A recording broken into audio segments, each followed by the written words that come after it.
Let's go. Let's go. Let's go. Background music kind of crazy. It is, isn't it?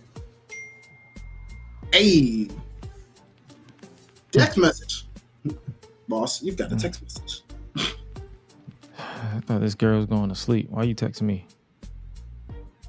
Let me close that out.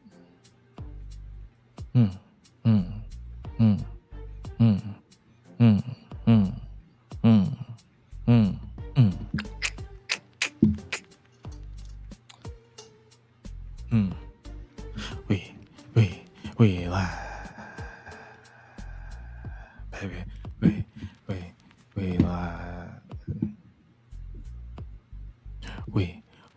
We live.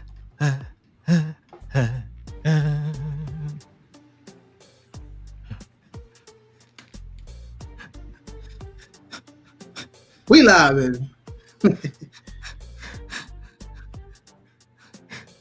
Freaky ass niggas need to stay their ass inside. Wrong button. My bad.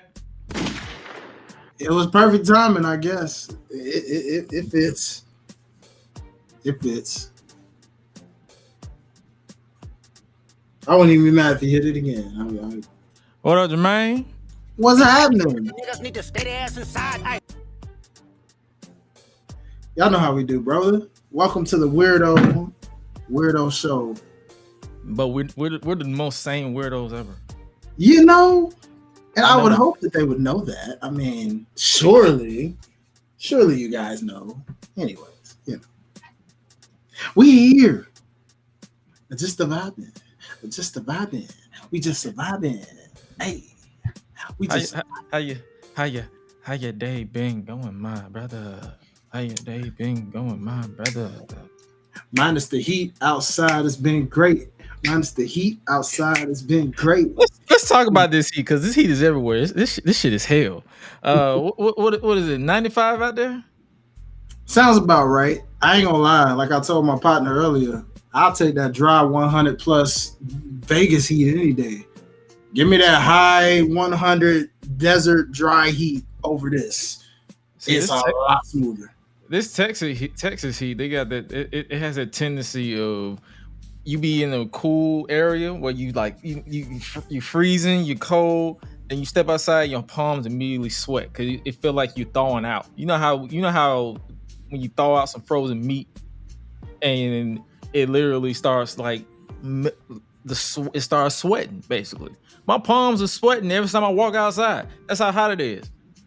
I be freezing cold, and then my palms will just start sweating. So I had to put my phone in my pocket just in case, because I didn't want to drop it because my hands got so damn sweaty just from walking outside.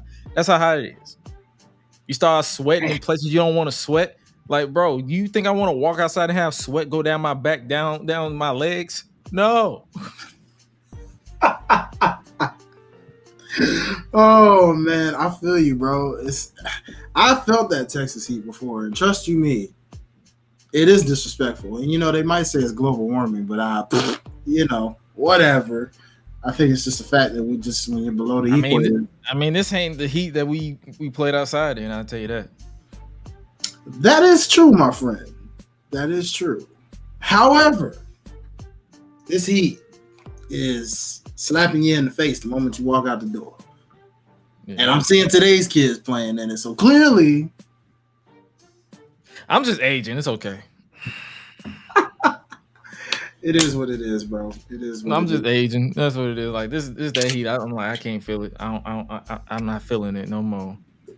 My boy said, I lasted. Feeling that? House on YouTube said I lasted in Texas for 60 days. 60? That's not bad, bro. That's pretty decent. That's pretty decent. You know what I'm saying? For Texas heat, that's pretty decent. I use a half a thing of deodorant to keep from being musty. Well, you have to in this heat, you're gonna use all of it just to make sure. I'm gonna be honest. At this point, it's not even a musty issue, bro. Because at the end of the day, you're gonna sweat regardless. At this point, being in that heat, you can put 10 sticks on, it's still gonna just. You be like, dang, what the heck happened? And be like, it ain't me. It's this heat. I know, man. It is, brother. It is. Let me go ahead and push this button so we can get the show on the road.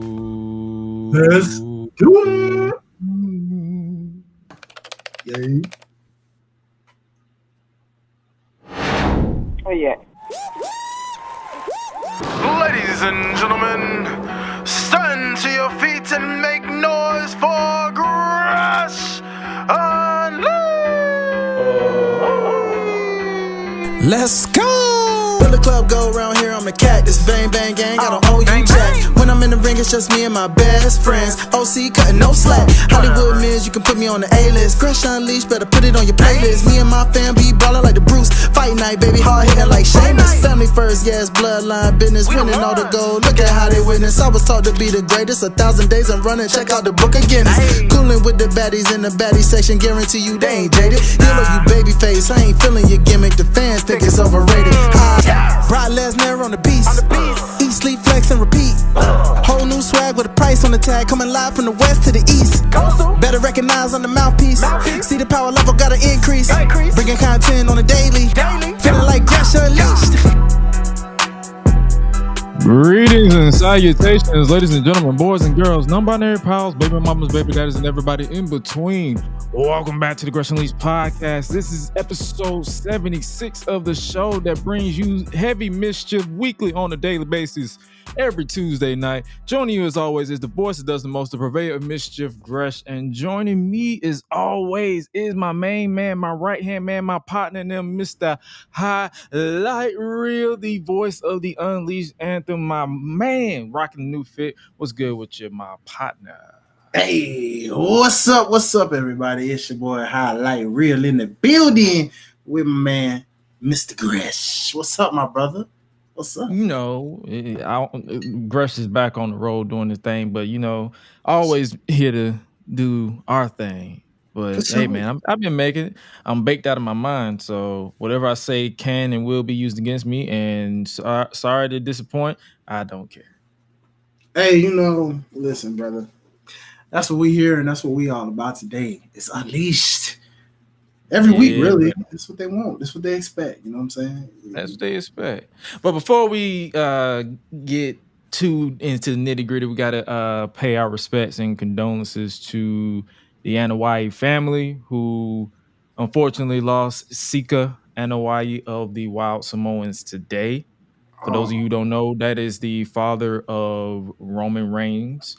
Wow. And the late Matt Anoa'i. So wow. Yeah. Rest in peace to one half of the legendary Wild Samoans.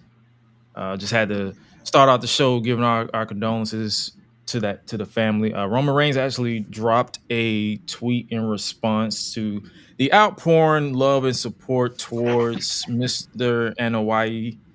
I won't be able to pronounce his entire name because I'm not fluid, but Roman Reigns said, "My family and I thank everyone for the outpouring of support in the name of my father, Letty Sika Anoa'i, who will forever be remembered as one half of the Wild Samoans tag team. My father had a profound impact on my entire family, and we are forever grateful for the foundation he built for us. There's no way to fill the void left by his passing, but my sisters and I will do our best to represent him and his legacy. Rest in power, Dad. We love you." Man.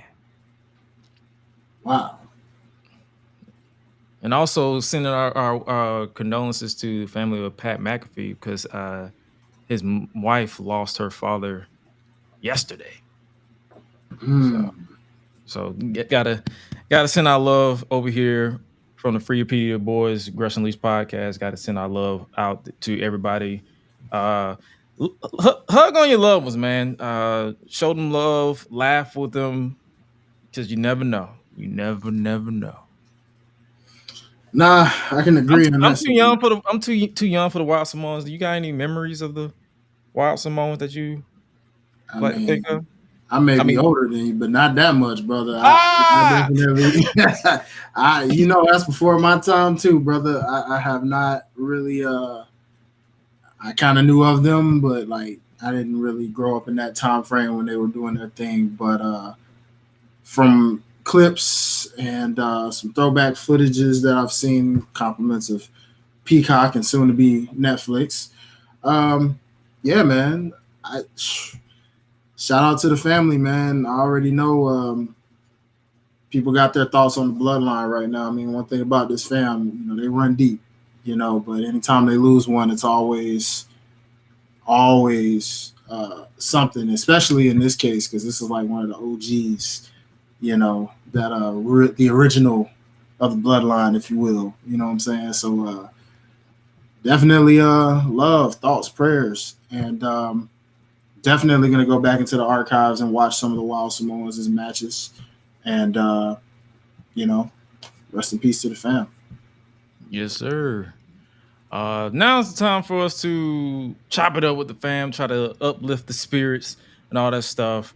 What you want to talk about this week outside of wrestling stuff? Because keep in mind, I've been on the road, so a lot of stuff I have been missing like crazy. I have not watched. Pretty much been watching. I think the only thing I watched was House of Dragons. But that's about it. So I gotta catch up on The Boys, Power, The Shy, all that stuff. But it's time to chop it up with the fam. What we got going on? Well, I'm excited, man. Bel Air getting its third season, August 15th, man. Oh, they finally gave us a date. Yep, they gave us a date, August 15th, baby. Bel Air is back. I can't wait. Man. After that cliffhanger they left us on with Jazz and Hillary, I'm like, oh boy, I want to see what's up with that storyline, boy. I'm trying to see, like, hey dog, is that football player gonna be all he cracked up to be? What's up? You know what I'm saying? The gap between these seasons, I'm gonna have to go back and watch this last season, because when did it come out? Last year? Like the beginning of last year? Yeah, I want to say it was like beginning of last year. So close to a year, pretty much. Yeah, cause I was at my old house, I want to say, still when they had that second season. So yeah, it's been a minute, bro. I gotta recap. Yeah, and they like to do that usually when the season starts off, they'll do like a recap of everything. But for sure, go back if you can. They're not. That's what's cool about Bel Air. They're never like super long episodes anyway. So like you can usually go back and binge it in your downtime, and boom, you're out there. Shout out to the ladies, man. I'm pretty sure y'all like y'all feeling that Bridgerton, man. You know what I'm saying? I haven't ever watched it, but my lady seems to love Bridgerton. It's still on. I tapped out after season 1. It's still strong, brother. That's her thing. Timepiece shows are her thing. So like they did the season 1, then the prequels and all of that in between, and then season 2, they did the first half. Now this is the second half. Yeah, it was Queen's Gambit, Charlotte. I don't know. One around those. But yeah, man. Yeah. So just had to shout that out to the ladies, man. I'm pretty sure, because I don't know too many guys that's into that show, but I know the ladies rock with it usually. So shout out to y'all. You know what I mean? I know, brother. I know. I see the expressions. I know. Well, hey, man, what's for everybody is for everybody. What's not for everybody is not for everybody. Yeah, like you can't get into Game of Thrones. I can't stay in Bridgerton, so it makes sense. And I tapped out of All American, and apparently it's gonna be a whole new cast in season 7. So for real? They said it's gonna be a whole new cast? Pretty much, because Spencer. Oh yeah. Yeah, because he's in the NFL, so that makes sense. Because from what I read on it, they did say like they didn't know if this was going to be the last season or not, and they were saying the way that they were writing this season off, it was one of those where if it was the last season, they were making it fitting. So something told me they would probably do a whole new cast. I saw something about he's proposing to Olivia, so there's that. So. That's gonna happen. I'm pretty sure it's gonna be some type of drama where they almost don't get married and then they're gonna eventually get married. Probably not, because there's only 2 episodes left. That's why it's gonna be some last minute drama because this is the CW bullshit.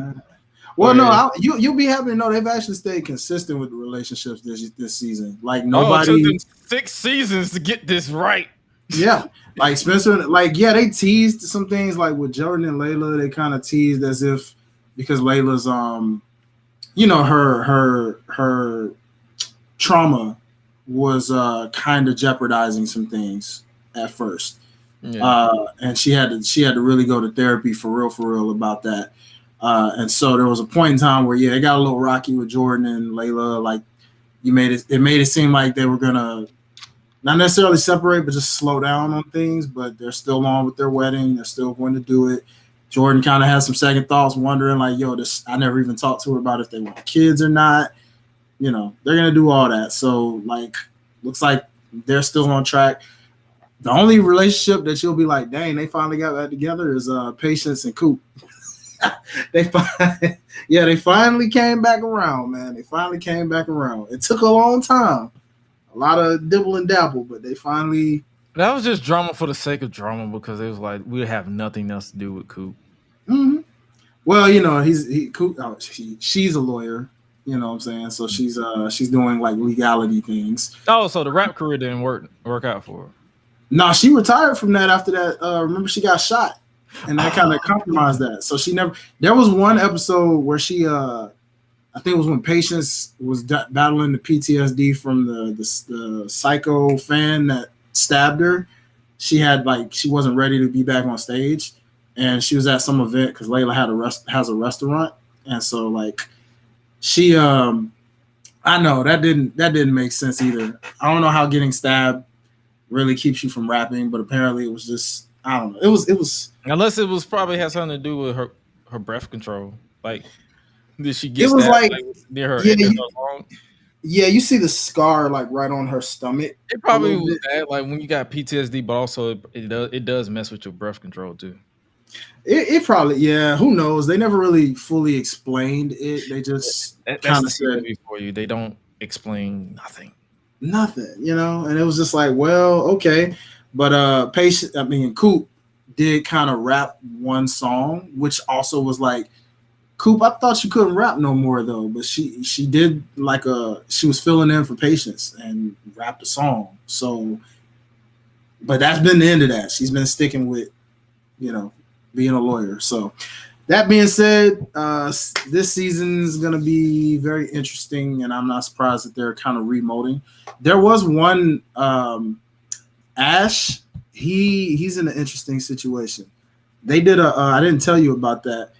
He was working as an assistant coach for this one college, and the coach got promoted to the NFL, only to find out the actual actor that played him actually died. So they wrote it off very nicely.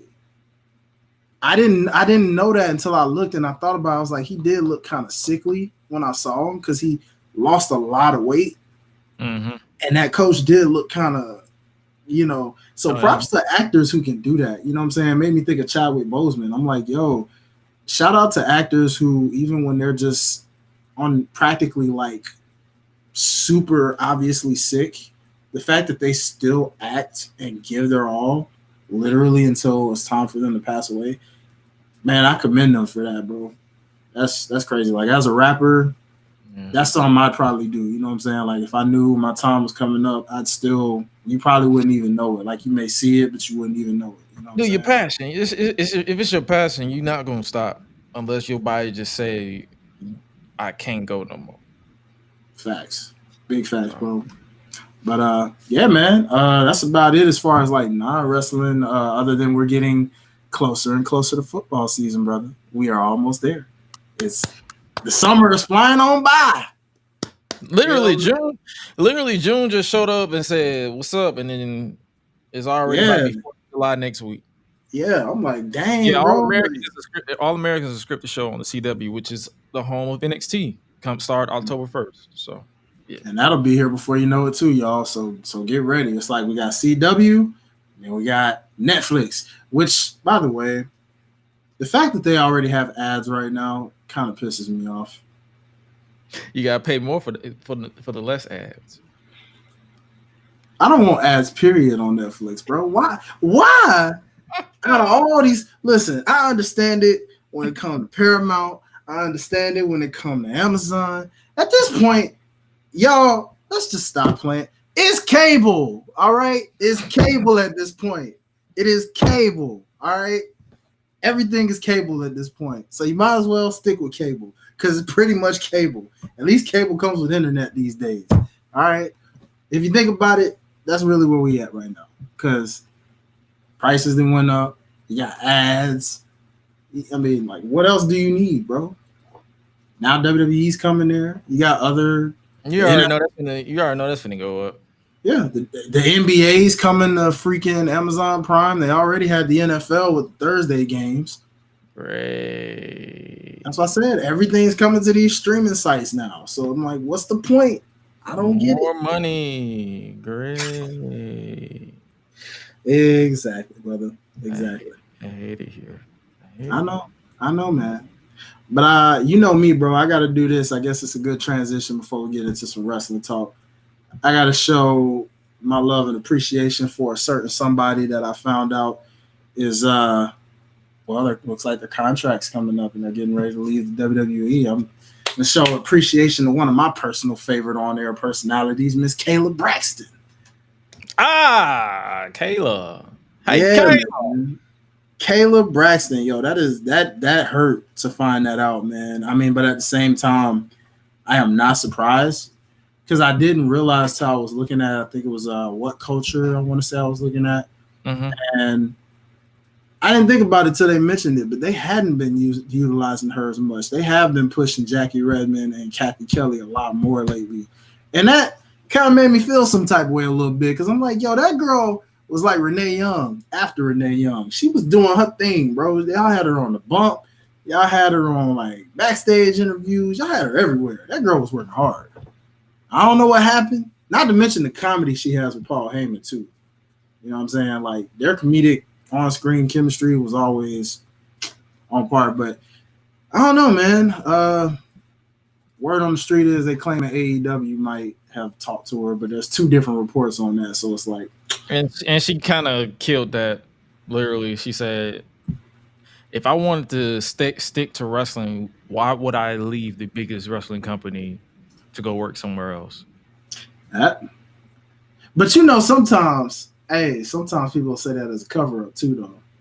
Hey man, whatever she wanted to do. We've seen some wrestlers do that before. They be like, "Now, why would I do that?" And then boom, they show right up. But listen, me in my case, it's like if you want to stick into wrestling, do your thing. If you don't, do your thing. Just don't do a 180 with your personality where you just start spewing bullshit that nobody really believes in. Facts, man. Either way, I'm gonna miss her personally. I never got a chance to like meet her in terms of like one of the wrestling situations, but you can tell she's a pretty dope soul, and best of luck to her. I mean, it's been a dope 8 years with WWE for sure, and wherever. And you can kind of tell I feel like more so she was just checking out. Yeah, that's what I was especially with social media. Like you can tell a lot of stuff with social media was kind of making her feel like, yo, do I really want to be in this wrestling shit? This is what I got to deal with on a daily basis. Yeah, man. Listen, we had that conversation about dumb social media fans all the time. Like, IEQ the clip in the promo clip of you literally calling social media dumb, you know what's, okay? That's all I'm saying.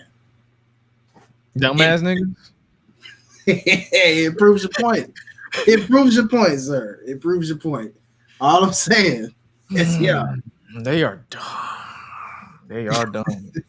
Boy, they are dumb. Yeah, man. Like, every time I log on, it literally be somebody arguing about something. Uh-huh. That's the same argument sometimes. It's just like, bro. In different ways. It's like, oh, you worded the same argument that you had 2 days ago differently. Mm-hmm. Cool. Bro. Can you shut the fuck up now? I know, homie. I know. Yeah, bro. But yeah, dog. That's all I want to do is give Kayla her flowers. You know what I'm saying? And just thank her for her time. You know, we honest and respectful fans appreciate you for everything that you brought to the table. Facts. She's entertained. She's talented. She was fluid with it because you know how some of the new interviews, they sound a little robotic.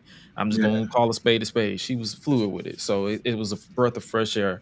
Kudos to her for a career. Cause I don't know, she was there 8 years, so close to a decade. So a lot of people don't even make it 8 minutes in that company. So it's like kudos to her, congratulations, and whatever she does in the future, wish her well as far as health, spiritually and physically. Yeah. Speaking of physicality, though, the Samoan werewolf, Jacob Fatu. Oh, we coming right at this. Okay, I'm gonna run straight to it because it happened this past weekend. You already know I'm ready. I've been ready since it dropped. I was like, damn, I wish we would have went live on Fridays after the show just so we can react to this. Because, buddy, yeah, you right. Hey, man, it's about time. You feel me? For the record, I see why it took a little minute. I mean, based off the shape brother is in, I mean, homie just woof, what? That brother yoked up. Yeah, bro, looking good. You know what I'm saying? No homo, but looking good in terms of, you know what I'm saying? Pause, however you say it. I don't know, either or, y'all get it. You stupid, brother. You stupid. Look, hey, nah, but my boy was in there looking like a total monster. That was a perfect way to be booked. Umaga definitely was somewhere smiling down on that boy, because I mean, my goodness. So now he's direct. He's Umaga's brother, direct cousin. I mean nephew. Let me see. Hold up. This is the family tree. I'm trying to figure out this family tree. So I'm like, I think it's Jacob. Isn't he not Rikishi? He's the what's the tongue? Is it not the Tonga kid? Is it the Tonga kid? What's the other some other Rikishi's brother? Like, is it his twin brother? Who is his twin brother? I think that was Tonga Kid. Was it Tonga Kid? I want to say. I'm high, so it's like my brain is foggy at the moment. Hey man, it's a lot. It's a lot. It's so many Samoans. It's like, hold on, I think it's the Tonga Kid. So he's direct. He's literally direct, like cousin, not first cousin, second cousin. He's like direct. Yeah. That much I knew. Like that, he's like direct. You know what I'm saying? No adoption, no, nothing like that. Straight direct, which you can see, Yeah, it's the Tonga Kid or Tama from the Samoan Savages. I thought so. Okay, all right. Yeah, he's Rikishi's twin brother. Man, listen, those guys right there. I mean, seeing the way he debuted to like from the camera angle to you knew something was up. To see Solo just, and then suddenly smile and laugh. I'm like, When he laughed, when he laughed, I thought one or two things would happen. I was like, either Jacob was about to debut, or Roman is coming back. But I settled on Jacob because if Roman would have slid there, it would have been a louder pop. Oh, for sure. And I mean, good and well, Roman ain't gonna not come back without that music just popping. When you hear that, yeah, like when that man returns, you are hearing that theme song. It won't be one of those the type of debut you got. That's for new people, like fresh out the box. Shoo, you know what I'm saying? That's for them new ones. But like someone like Roman, dog, nah. Well, that's my mind. Because keep in mind, I watch wrestling under the influence, so every thought goes through my head. So I was like, but then when I saw, I was like, oh, okay. And as soon as he came out, my posture went from this to this, and I was stuck like this for the entire time. I was watching. I was like, oh my God. And the fact that they had Jacob take out 3 of the top baby faces on SmackDown: Kevin Owens, Randy Orton, Cody Rhodes. His brain literally. He's a champion, man. Cody Rhodes, yes. It just said, yeah. Cody Rhodes. Like, have all these 3 baby faces taken out by this one man. Jacob Fatu's debut in the WWE just took the new bloodline to a whole new level. Bro, boy did it. And you couldn't ask for anything better than that, bro. Like, I mean, I ain't gonna lie, I didn't expect him to debut on a SmackDown per se. But who would have thought? That was a good way to do it. And the fact that this crowd was actually they picked the smart crowd, Chicago. Oh yeah, you're right. Because Chicago fans, yeah, we know how they do. They know who he is, and it's like they was hot the entire night. It started off with CM Punk, and it ended with this. SmackDown was well worth, the conversation. But Jacob Fatu in WWE, like, how do you feel like this is going? Because I know we had this conversation about how, especially with me, how I feel Solo Sikoa should destroy Roman Reigns if he comes back to solidify this group. Because you don't just build this group up and then just have Roman destroy them at SummerSlam, and then it's like, then what was the point of us wasting all this time looking at this and debuting?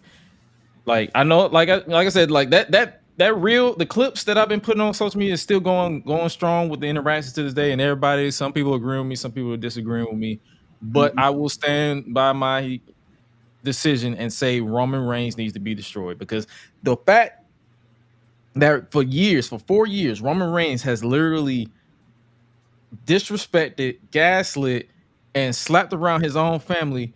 There's no way in hell that he should be coming back and just destroying everybody, because that's just taking 10 steps back with his character. No, I mean, I still agree with you on it. I mean, I don't see why that doesn't sound like something that should happen. I feel like it's mostly people because they just don't vibe with Solo.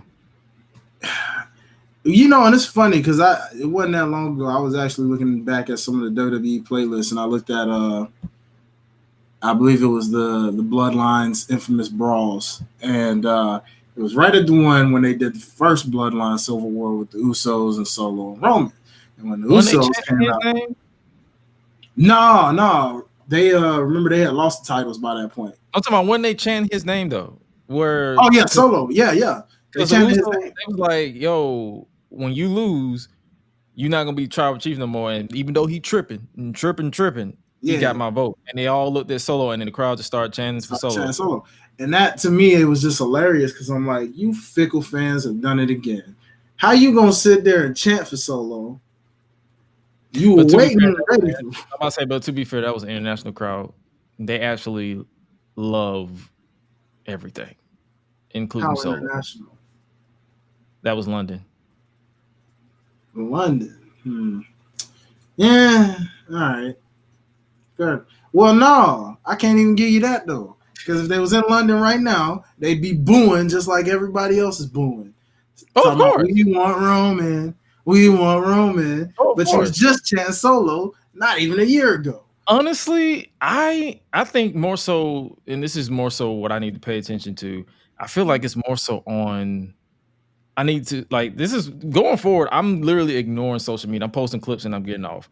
I'm turning off notifications left and right, because what I just said is what I see across my timeline. But then when I get in the arena, they actually, because I was like, that's why I love these online discourses, because I like laughing at people and calling them stupid. Because if Solo wasn't over, as most people say they were, or say that he wasn't, wouldn't the crowd not say a word? No, facts. That's the fickle. I mean, as fickle as fans can be with their reactions, the fact that he's getting a reaction means something. You know, then I laugh at this notion where they're like, "Oh, he has go away heat." What the hell is go away heat? What does that even mean?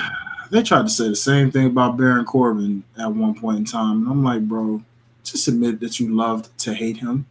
I don't say this is just a genuine thing because it's like go away heat doesn't exist because if I see this person, I'm not finna pay to go watch this man and boo him. I'm going to literally just not go.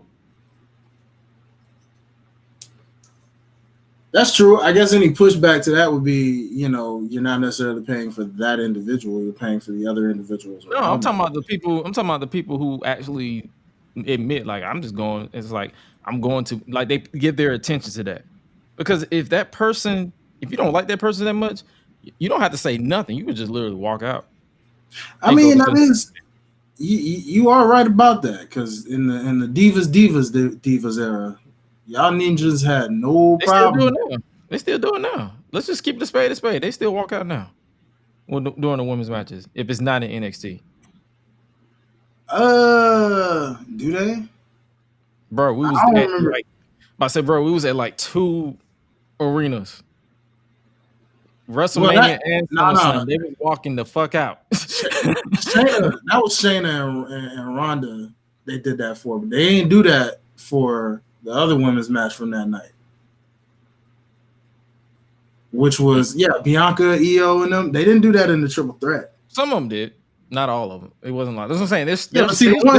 They're still around. I can't say that's what I'm saying. It's not as bad as the Divas era because we know them some that do that. We know what type of people them is. Yeah. We know. I'm talking about majority now. The Ronda and Shayna situation. Oh, yeah, that shit was ass. I'm surprised I sat through it. You and me both, brother. I was like, we knew. We was like, oh, this bathroom break, baby. Like we like, it was silent, quiet, not a soul.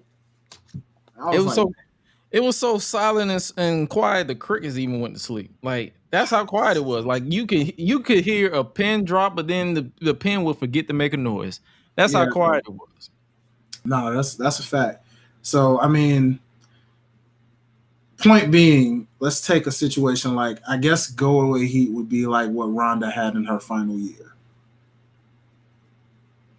Because they knew she didn't care. Yeah, that's go away heat, where it's just like, bro, you don't care, why should we care?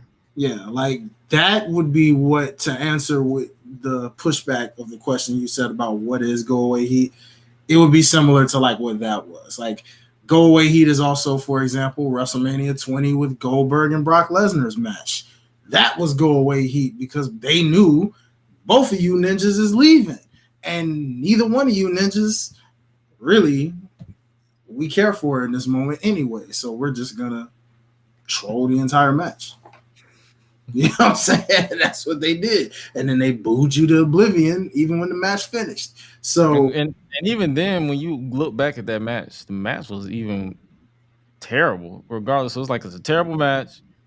The crowd is like, if I was Vince and them, I would have cut their time, like take it home, spear and just go home. Like I think it was like 15 minutes. I don't know how they didn't. Still looking back to this day, I don't know how they didn't cut that match, truth be told. But, hey, it was WrestleMania. So, he's like, hey, we got the time.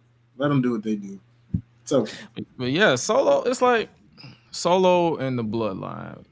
My opinion on the Bloodline and Solo still stands. Like, Jacob is obviously sided because I saw that comment too. But it's like, well, where's Jacob in this scenario? People need to understand when we talk about when we predict stuff, we're talking about stuff that goes on in TV. We're not talking about rumors and all that stuff about who's going to be here because things fall through. There's no point in getting your hopes up and then things fall through and then you got dead content. So we talk about what's going on TV. So now with the addition of Jacob, I still think they need to solidify this civil war at Survivor Series.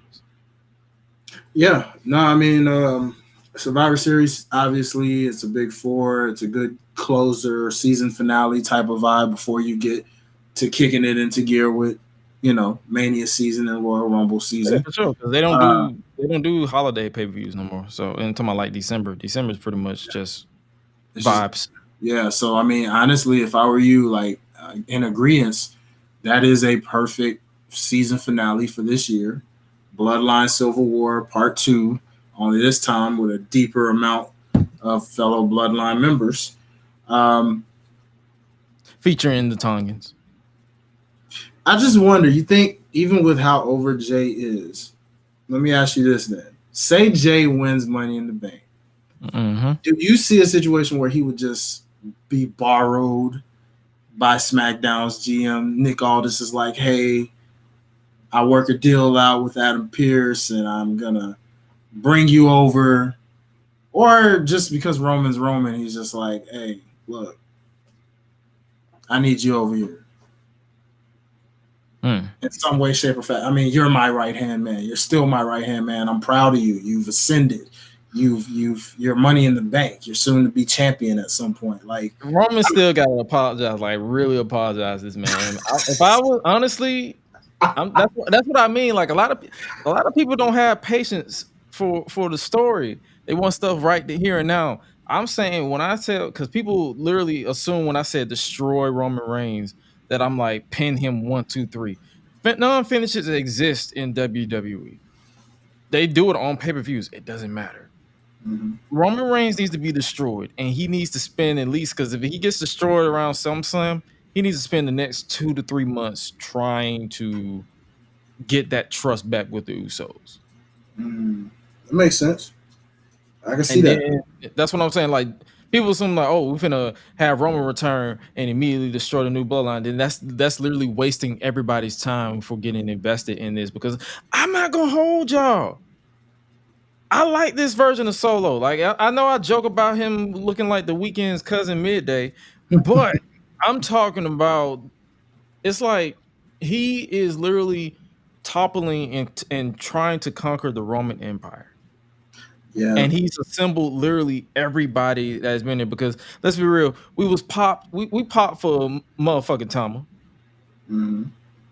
Not as much as Tonga. It's more so like, oh, it's Tonga instead of Jacob. Like I'm not finna just dismiss him, but it's like we didn't really pop for him as much as we did Tonga. He's the Jimmy of that crew. I hate to say, except we actually like Jimmy though. Let's to put that in point, but he's being treated Jimmy-esque. Yeah, he's just especially with Jacob. Mm-hmm. And now we got Jacob as pretty much the heavy hitter. So pretty much the roles have been reversed. Solo is no longer the enforcer. He's the head of the table. Tama is the right-hand man. The infamous Tonga is Jimmy. And Jacob is literally Solo. Mm-hmm. Now, my only thing is I would not necessarily, well, at least I hope they don't make him the silent enforcer. Yeah, we'll see how that goes. Because he is a wild boy, as we saw. He said he'll dog walk your bitch ass. Here's the thing that I'm gonna say. This may be a moment that's clip worthy. It may be a moment that gets talked about. But I heard I was listening to Justin LeBar and them talk about this, and I want to further take on their point here. Now they mentioned they were comparing the OG bloodline to the modern day bloodline. And the OG bloodline, we knew it was about status, stature.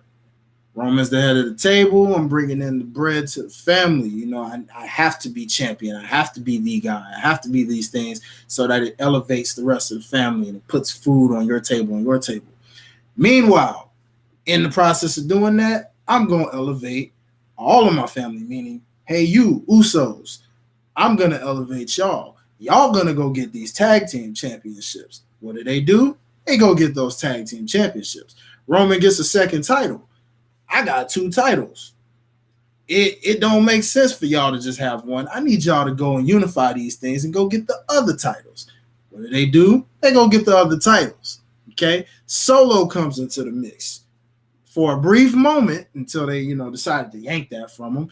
What does he do? He shows right back up in NXT, beats Carmelo Hayes, gets his North American Championship, and for a brief second, we had all of the bloodline with championship gold. One heck of a visual. And Sammy. Well, that was a little bit. What was he still part? Was he a part of that technically when that happened? Yeah, what? He was the honorary Uso. He was. Okay. So yeah, you had everybody dripped in gold and Sammy. Now, that bloodline made it very known. It was about being top dogs, being on top, cream of the crop, we the champs, this and that. This version, however, everybody wants to talk about, these L's or these disqualifications or these no contests.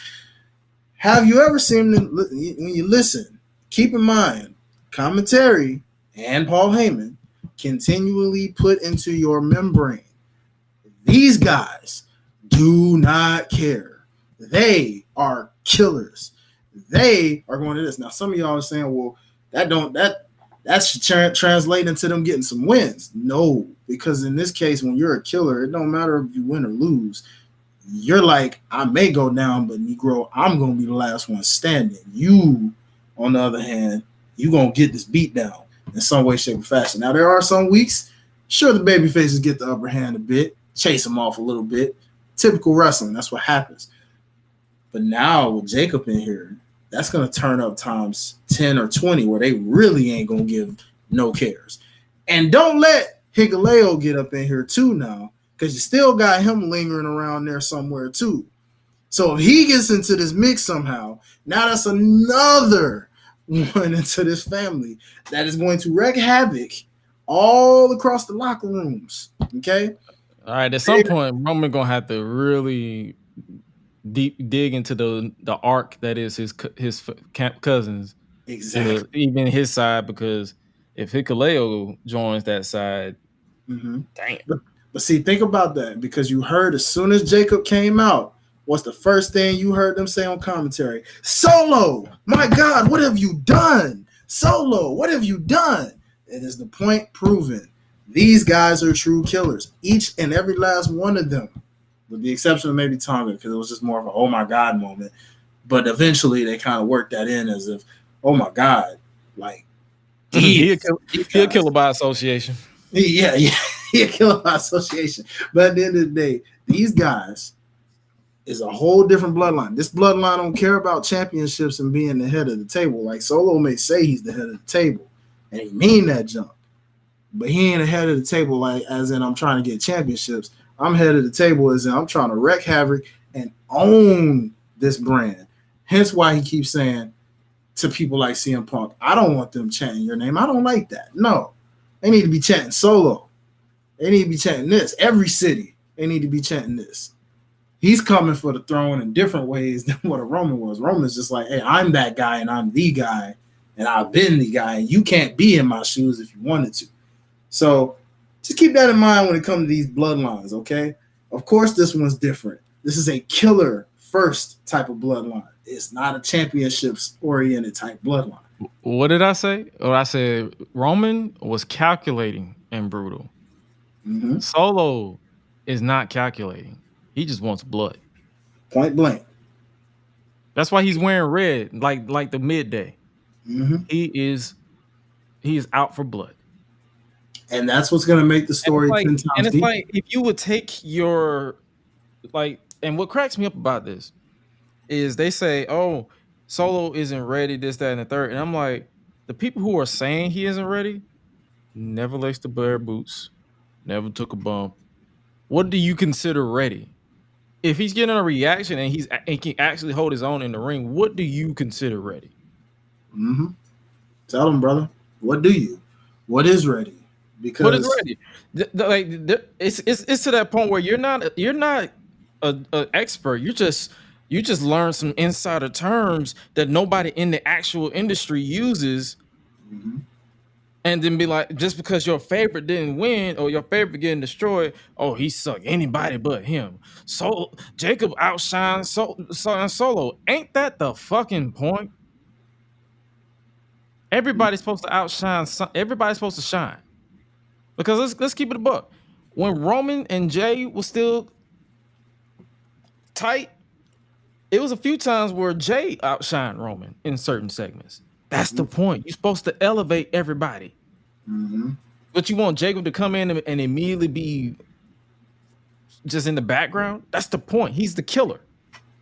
Out of the entire group. Jacob Fatu's WWE debut literally elevated the new bloodline that they needed. They needed that elevation for a while. So That's all we saying. Just stop trying to critique something to be like the original. It's meant to be its own thing. Hey, what's up? What's up? It's meant to be its own thing. You know what I mean? Like, let this group continue to cook, because watch, come next week, y'all gonna say, wow, bro, y'all was right. Since Jacob got into the mix, man, this has gotten even more crazy.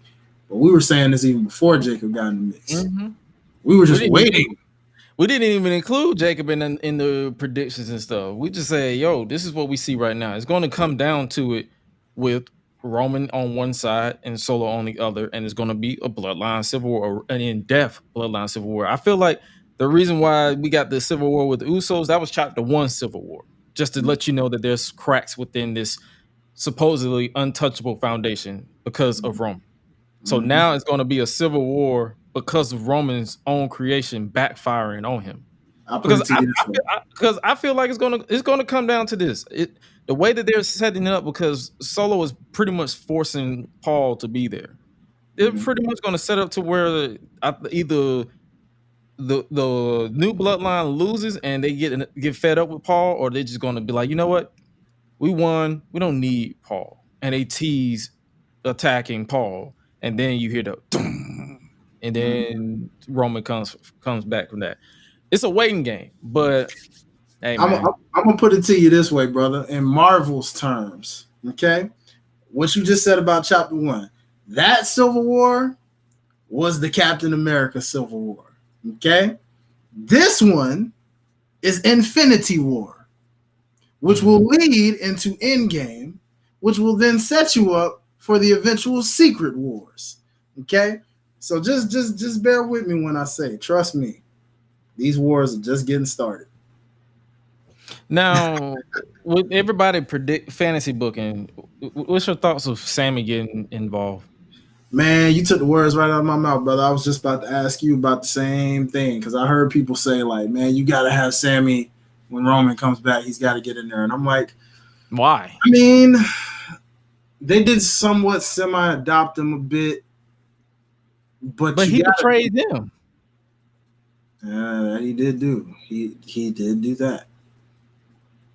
But then again, so technically though, so did Jimmy and Jay, because they betrayed Roman. And I mean, eventually, you know, if you want to say in a way Solo betrayed Roman, you could, kinda, not physically, but man, there's no loyalty in this family. God damn. So technically, you could. I mean, Sammy did have. I mean, like you said, he had natural chemistry with the Usos even before on screen. Like that was going way back to the NXT days. You know what I'm saying? And when you think about it, Sammy's character literally can't mind his business. So you right, because he gets involved with a lot. He's that nice guy where you're like, man, did you really have to get involved in this, brother? You could have just minded your business. Could have just kept walking the catering. That's all you had to do. Just go. You could have ate. You could have been eating them cheese eggs right now, but you just chose to mind somebody else's business that didn't pay you. Yeah, bro. I mean, if he gets involved, it's a cool. Only if there's just no more family members. I mean, you got Zilla out there, but he's probably not ready for. Dude, like I've seen that pitch, and I'm like, bro, you do not rush greatness. Like, no, you don't. Yeah, let Zilla keep cooking. Let him cook. Like I say, give him another 2-3 years. If that, not. I mean, even 5 maybe. Maybe 5. That's what I'm saying. But a lot of people who actually work with him, I've had a conversation with, saying he's actually learning quicker than most. Yeah, most. So I wouldn't be surprised. That's why I said I wouldn't be surprised if it's 2 to 3 years. That's facts. I guess it depends on his personal, in terms of how he is personally. I mean, obviously. Seems like a pretty good dude from what I've heard and from people that that know him as well, and likewise. So I doubt he has the same path as Jacob, because we know Jacob took a while, mainly because of what he went through off the field a bit. But he matured from that. So as long as Zilla stays on a mature path on top of what he's doing quickly in the ring, yeah, he'll be there in about, like you said, 2 or 3 years. They want him to pay his dues first, I'm sure. But I don't know who else is really out there unless Lance. I mean, he's the only other Samoan I can think of that especially with I mean, you got Jacob's brother, the Deathmatch King. It's a lot of Samoans. It's a lot of them Samoan niggas. That's what I'm trying to tell you. There's a lot of them. Yeah, well, you know, hey, if WWE want all the Samoans there, you know, I mean, you can get the women involved in this too a little bit. That's what I feel like that's what they need to do to step it up too. Like get the women involved. Like yeah, you got Nia, you got Tamina, you got Naomi, something. You know what I'm saying? Get some people. Like don't put them on an island of their own. Like let them bleed into the women's division and spice that division up. Yeah, that's facts. outside of the title. Facts. I agree. But yeah, man. Hey, we excited about Jacob being in the WWE over here. Someone over on Twitch earlier, I don't know if they still in the chat. Have an interesting question for the panel regarding wrestling, and then I will take off for tonight. You probably already took off. Oh man, what's up? Has there ever been a time? And this is a lot to read. Has there ever been a time in your life being a fan of the product when you wanted the journalists or media to admit they were wrong on a particular wrestling match or superstar, but they never did or turned around and tried to blame you, the fan? One thing I hate about the product today is how these journalists will spend anything to get out of admitting they were wrong. I always laugh in any sport when the media says something or make a claim when it is wrong. They try to get out of it by saying it is not their fault. You want to go? My response is to the point, but you can cook. I guess. I mean, what I'm curious of is that more on a wrestling take or just in general with sports? Because if it's like in general, like sports all the way around, I do wish people would man up more. Some people kind of man up a little bit. But I'm guessing when he said product, I'm guessing he means wrestling. Because no other sport says product. Okay. If that's the case, then I'm trying to think of somebody. Like I would need an example of who's been doing that, because you know you and me don't really keep track of a lot of people these days. So I would need. I mean, if we're talking like a JD, I guess. You know, he's one that doesn't. Yeah, exactly. From what I remember, anytime he's wrong, he never admits when he's wrong because he's always thinking he's so right all the time. So, the people that I know that know him says it's a gimmick. So, I know. I've heard that too. I've heard that from people I know as well, which is why it's like, you know, wrestling journalists and media personalities. Fun fact: it's a bit of a gimmick in its own right with some, you know, because that's kind of a thing where like it's like a everybody's wanting to be the first one. It's like a rat race. Think of it like as a rapper, like me being a rapper. You know how everybody's like, I'm the best rapper alive. I'm the king of rap, queen of rap, this and that. And then there's the next one coming up and up and up. And then it's like a big old battle royal of like, oh man, this person just had the best selling album, but yet this person had the best streaming single.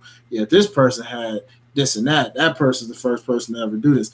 Wrestling media is kind of like that. So like if somebody's wronged essentially and they're not admitting it, it's probably because they're covering tracks a bit so that they can maintain their status a little bit and credibility or something. Who knows? I mean, it's a smoke and mirrors kind of thing with wrestling journalism sometimes. It really is, you know, and I mean, respectfully saying, you know what I'm saying? No shade to nobody. That's in general. You know what I mean? That's why when we're on here, we usually try to just talk to y'all as we be talking.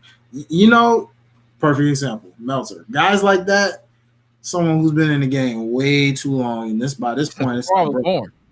Yeah, me too, clearly. And that's why I'm like, bro, you should be like OG of the game, just giving game to the young up and comers right now. Like, don't even rate matches no more. You just sit back and relax with your kids and grandkids by this point, if you have those. I don't even know, but you know what I'm saying?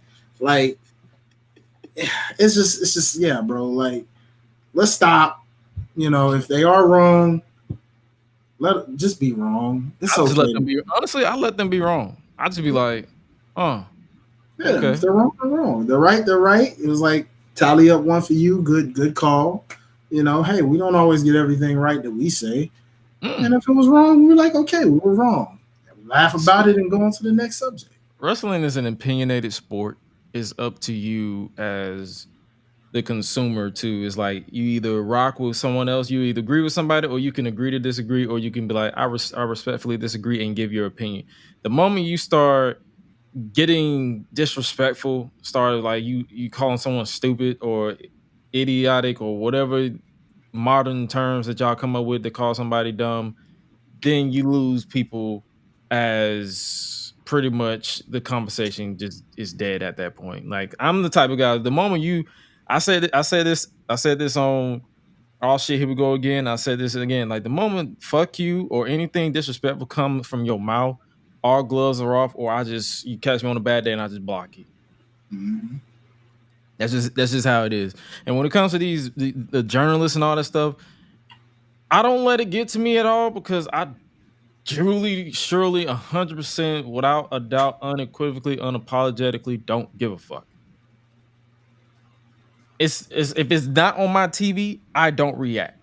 I'll joke around with people online just to get like a reaction from the people who I'm actually cool with online, just to laugh. But as far as like I tell people this all the time. If you take my opinion seriously on social media, that is not this microphone, or that is not a clip of this show, your show, OTS Media, GDM, doesn't matter, Freepedia, doesn't matter, then it's literally satire. It is not meant to be taken seriously. If you take it seriously, that is your fault and your fault alone. It has nothing to do with me. I am still going to be sleeping in that bed like a baby, while you probably in my mentions going crazy. Mm-hmm. Point blank, man. And then y'all be out here using terms that don't make a lick of sense to even normal people, let alone the wrestlers who actually are in the actual industry that takes bumps. Every last one of them that I talked to said they do not talk like that at all. So it's like y'all be out here trying to sound intelligent and gatekeep and all this stuff. And I'm just sitting here like, damn, link me to a match so I can be hip to the point. Now it's like at this point I don't care if it come across my desk, yo, let's talk about it. But if it doesn't come from your mouth, or it doesn't come from Ciendo's mouth, if it doesn't come from Derek's mouth, I don't care anymore. I'm not going to search for it. Mm-hmm. No, facts. But yeah, so that's my stance on these media personalities. I've met some of them; they're cool. Mm-hmm. They're cool to me. Never had any problem with me, and they not. I tell people this all the time: if they're blocked, or if we don't interact, they're likely blocked, and I don't interact with them, and that's okay. But as far as the ones that I've actually had a conversation with and dapped up, they're cool. Shout out to y'all, man. We appreciate y'all for real, man. But the ones who take their job so serious to the point where they can't take a lick of constructive criticism, get your head out your own ass. It's just wrestling. It's just sports. The same thing can be applied to non-wrestling, to NBA, football, all these broadcast journalists like Stephen A's and your Shannon Sharps and all these people who take their jobs so serious. Like there's literally Twitter accounts and videos of this nigga Stephen A. Smith walking into watch the show as if he's actually a part of the show. And I'm like, bro, this nigga about to win a championship? Why is this on my timeline? Mm-hmm. I'm like, media is not serious. I laugh at all of y'all. Mm-hmm. So it's a fact, bro. It's a fact. You got anything else to add? You got anything else to add before we move on? Nah, brother. I mean, you said it. I said it. I mean, at the end of the day, it's just that I hope that answered the question, brother. If you're still watching, and hopefully, if you're not, you can go back and watch it because we did answer your question as best as we could. So, yeah. Try to be real as possible. I would say let's catch up on AEW, but we could say that for Forbidden Door predictions because it's pretty much AEW this week has been clip shows for me, clip episodes for me, because I've been literally between cities and it's like I just haven't had time to sit down to actually watch anything. Let's look at this chart. I guess we can switch over to Raw. We'll Raw and SmackDown. Let's talk about CM Punk and Drew McIntyre. What's your thoughts on this feud so far? Man, I love it. Only thing I'm gonna say is just, dang, I don't know who to root for because both of them are justified. I guess you give the nod to Punk because of the fact that, you know, the injury and him. I prayed for this and this and that, but at this point, they're both kind of in the wrong. So you're just like, all right, both of you got due diligence at this point. So I'm just wanting to know who gets over at this point. I'm just like, okay, which one of y'all get the win then? Because I don't know. Like, I don't know. I'm all with it. You know, I mean, you took my tricep. I'm gonna take your championship opportunity in front of your hometown. You take my championship opportunity in front of my hometown, I'm going to beat you down in your hometown and leave you laying in front of your hometown fans. Like, here you go, a bloody mess. So at this point, and I'm going to take your bracelet with your dog and your wife's name on it and wear it on my wrist and go into the Money in the Bank match. So now it's just continuing. That's where it's just like, I don't know which one of y'all to really root for. I can't boo either one of y'all, honestly. Y'all, you know, it's just like, all right, it's two a-holes just going at it. I love it. It's just a hate off. I love it. It's just two white people just hating each other. They just hate each other. Like, bro, you explained it perfectly. You took my tricep. I took your championship opportunity twice. You were world champion. I cost you your championship twice. And you cost me my championship. Okay. I'm gonna feign like I'm quitting, and as soon as I catch you lacking, I'm gonna beat your ass, and I'm gonna take your bracelet, and I'm gonna disrespect you. Matter of fact, I'm gonna go on money. I'm gonna qualify for Money in the Bank, and I'm gonna actually win, and I'm gonna rub it in your face when I become world heavyweight champion, in spite of you, bro. You can't get more entertaining than that, people. I mean, so many number one feuds here. I mean, you could argue this one. You got the Bloodline storyline in our mind, you know what I'm saying, especially with Jacob joining. You got the Wyatt Sicks and whatever they're getting ready to talk about that. We definitely gonna talk about that. Yeah, there's a lot of cool storylines going on here, man, that I'm just like, Oh, not to mention, like, you know, side ones, you know, the side quest ones like Sheamus and, you know, Mr. Ludwig Kaiser, you know, brawling it out. And LeBron breaking these hoes. Yeah, and then Gunther over there like, hey, you know what I'm saying, Dom and Liv Morgan, you know what I'm saying? It's so much, bro. Oh, I guess we can throw in Finn too. You know, I can't wait to get to that one. You ain't fooling nobody, Finn. But with this Drew and Punk, like, do they first? The way this person is saying, I feel like the first match should be a stipulation. It should, and I think it should end in a 3 stages of hell. So you think the first one should be a straight up wrestling match, or it should be? Oof, that's tough. That's tough. Or they would just have to do no DQ, then there's no real finish, or it's like somebody screwy finish, and then do the rematch, and then the last match would be 3 stages of hell, basically, or something similar to like 2 out of 3 falls, or who knows. Yeah, you know, I mean, and the reason I say 3 stages of hell is just like flashback to the Stone. Or that could be the first match, 3 stages of hell, just 3 matches in one. It could. It depends, man. If Triple H is personal, like, I'm gonna say this thing personal. He literally insulted this man's ugly ass dog. Well, yeah, and that's why I'm like, you know, I'm comparing this to the last time I saw a real hateful feud like this, and I know there were other ones in between time, but coming to my mind because it was one of my favorites was the storyline with Austin and Triple H, and how it was like, okay, you're the man that ran me over, or orchestrated it anyway, you know. And as a result, Austin took the whole took the forklift to the car, raised it in with a minute, dropped it over. He should have been dead, but you know, WWE world, what do you expect? LOL WWE, I survived dying on my head. Yeah. It's like Chad Gable survived getting shot in the head, but that's besides the point. pulls up, costs Austin a title match, beats him to a bloody pulp with the sledgehammer, and then they couldn't touch each other throughout the pause.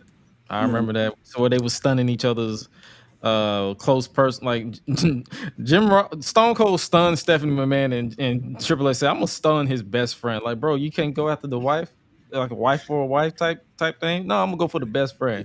But then again, it was the time where JR was literally getting his ass whooped every time. Yeah, so it was like, this is what that's reminding me of. You know what I mean? It's reminding me so much of that. Like, it's getting that personal, where it wasn't about a title for them, and this ain't about a title, as it shouldn't be. Titles got what made it more personal for sure, because it cost the man championship twice, like you said. But might as well say 3 times, because he's going to show up in Money in the Bank and cost him that too. Dog on it. There's no doubt about it. It's coming. So it just seems like a 3 stages of hell just fits this, because then you can just put whatever 3 stipulations you want in that, and boom.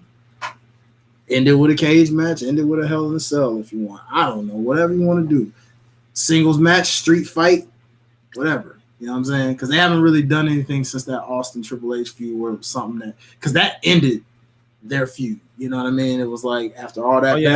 After that, didn't they become best friends? Sort of, because what happened was, it was like the side quest, which then was like filler for WrestleMania. So then it was like Austin Rock renewing that rivalry. And then after that, they kind of then eventually Power Trip was born, if you will. That wouldn't obviously happen in this instance, but still, like, if Triple H is thinking of his feud with Austin from back in 2001 like that, this would be really cool if he reinvented that through these two. I'm just saying. Oh yeah, because they've been like literally they've been carrying this feud without even, like, because Punk is injured, Drew was injured for a period of time until he got cleared for Clash at the Castle. So it's like they've literally been clearing this feud without pretty much touching each other. So, and it's based off of hate and pettiness. That's literally it. Yeah, that's just my thought. I'm intrigued. Speaking of pettiness, Liv Morgan is in love as hell with Dominic Mysterio. Man, you talk about the definition of a crazed groupie. Oh my goodness. She's not getting after him, like everything. It's the mustache.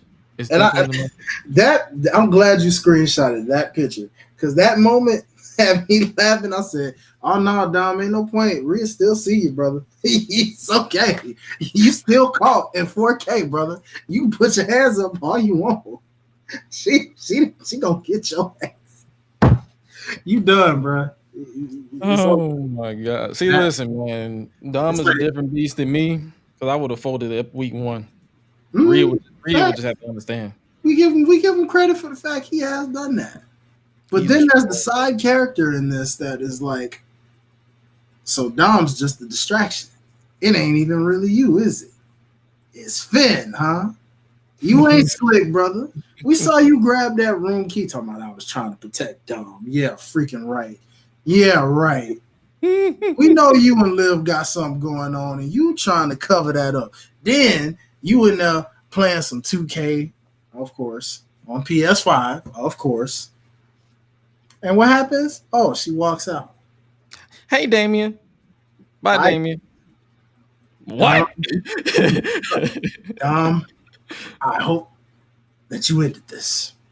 And who you see? Finn Balor, and he's looking all guilty, like, no, yeah. It's not what you think. He's like, and I just love Damien in this, because he's just like, do y'all think I'm stupid? I can tell what's going on right now. Like that text message that Dom got, Wepa. Carlito all Buckeye. Nah, that's cool. I'm like, nigga, shut up. Oh my God, bruh. This is pure comedy gold in so many ways, bro. I'm just like, I'm enjoying everything. I'm like, at this point, I don't know who I want to see come back more, Roman or Rhea. I don't even know now. I'm just like, I can't wait for either one of these pops. Oh boy. Oh my God, man. Listen, Liv hear me good. If Dom don't want to respond to your gifts, I can give you my number. I will give you my number.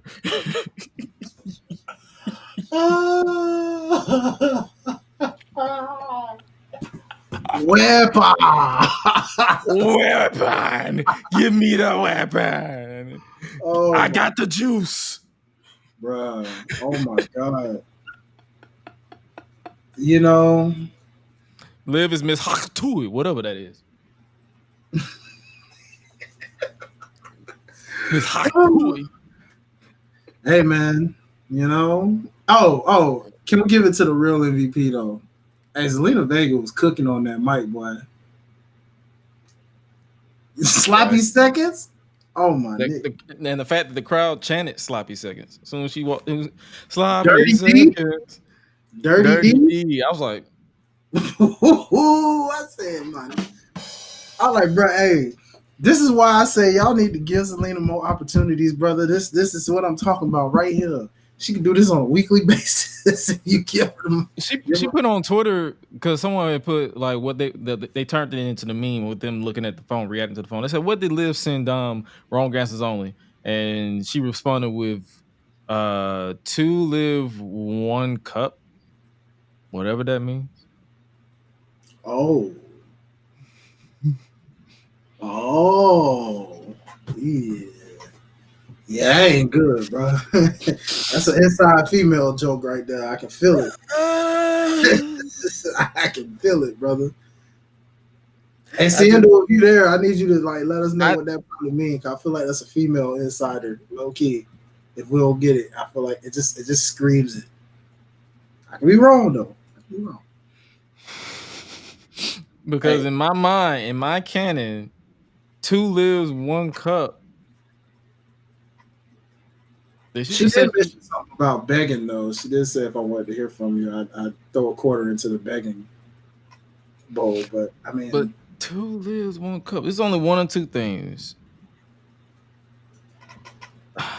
It's like either way, my mind is going to be dirty. So it's like I can't really spin this in no other way what I think it means. It's coming off that way, brother. It's coming 2 off. 2 Livs 1 cup. He said, "Gresh, you don't want to know." Yeah, you're right. Let me. Yeah, because I saw it and I reacted. I was like, "Oh," but then I was like, "Wait a minute, what does it mean?" Maybe I'm the one that doesn't want to know. Matter of fact, I'm finna go to the tweet right now to try to figure out like what does it mean. Did somebody say what it means? Unless 2 Livs 1 cup. You 2 Livs 1 cup. We literally about to spend 5 minutes trying to figure out what this means. Yeah, I don't know if I want to know now. I'm just like, oh, nope. My boy, hey, that's the big loud, baby. My guy said, I'm finna find this out, figure this out. Watch the chat actually tell you before you figure it out. Man, like, someone said you don't want to know it's old internet lore and involves girls and shit. Oh.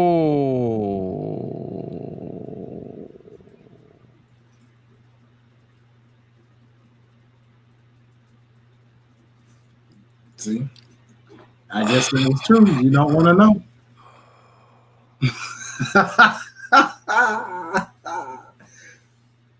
Yep. Oh my God! Point blank. There it is. There it is. Zelina, wow for that. Hey, bro.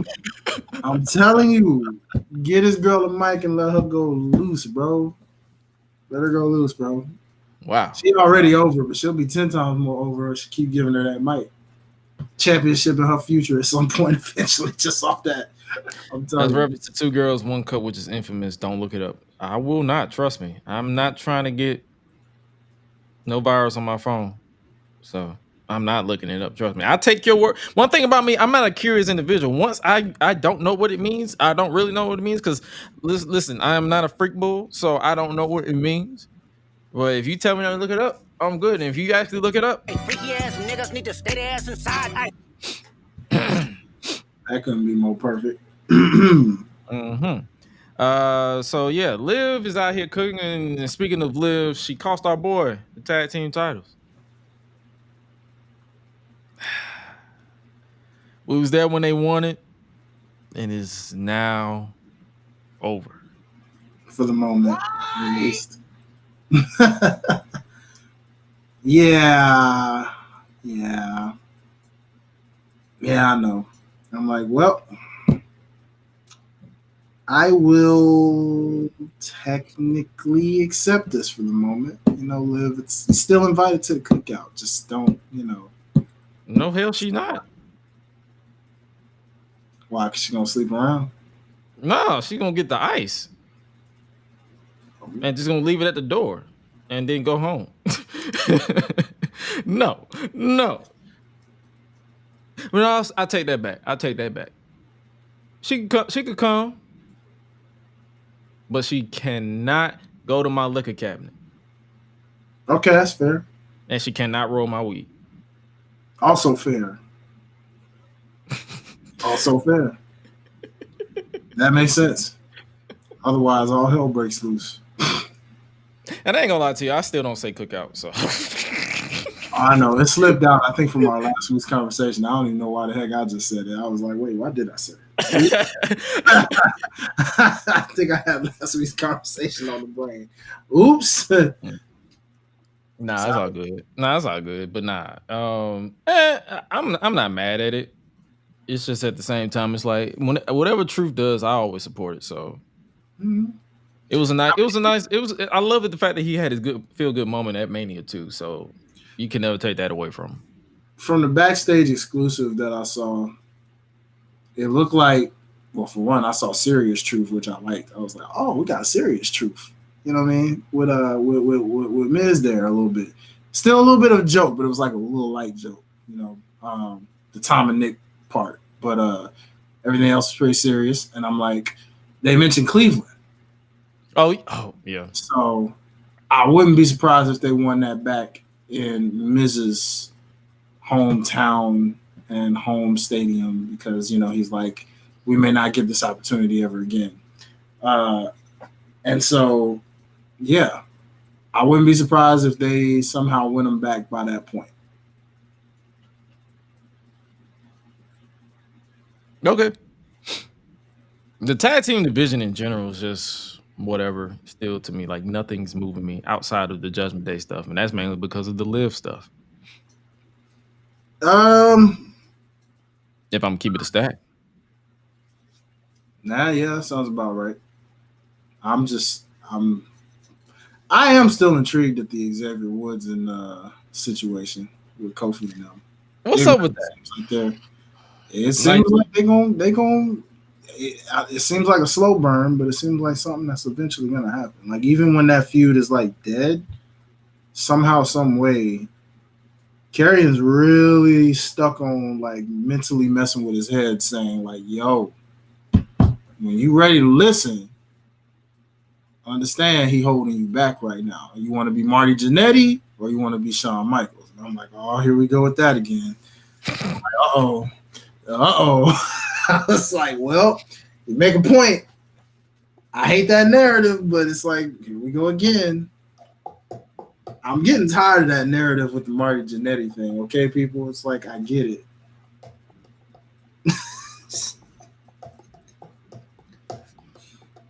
I know, bro. He's like, it ain't me. He's like, it ain't for me, dog. It ain't for me. Nope. I mean, that's all you, brother. Like, let me know the outcome. Like I literally anything with Karrion Kross is just in and out, in one ear and out the other. Like, I don't know why. He's in the same boat as Ridge. Hey, bro, I get it. I'm listening to words more so than the character. I'm just that's just my preference, though. It's nothing against his, because he's actually, I loved him as Killer Kross. It's just whatever they're doing with him, just nothing in WWE clicks with me. I don't know why.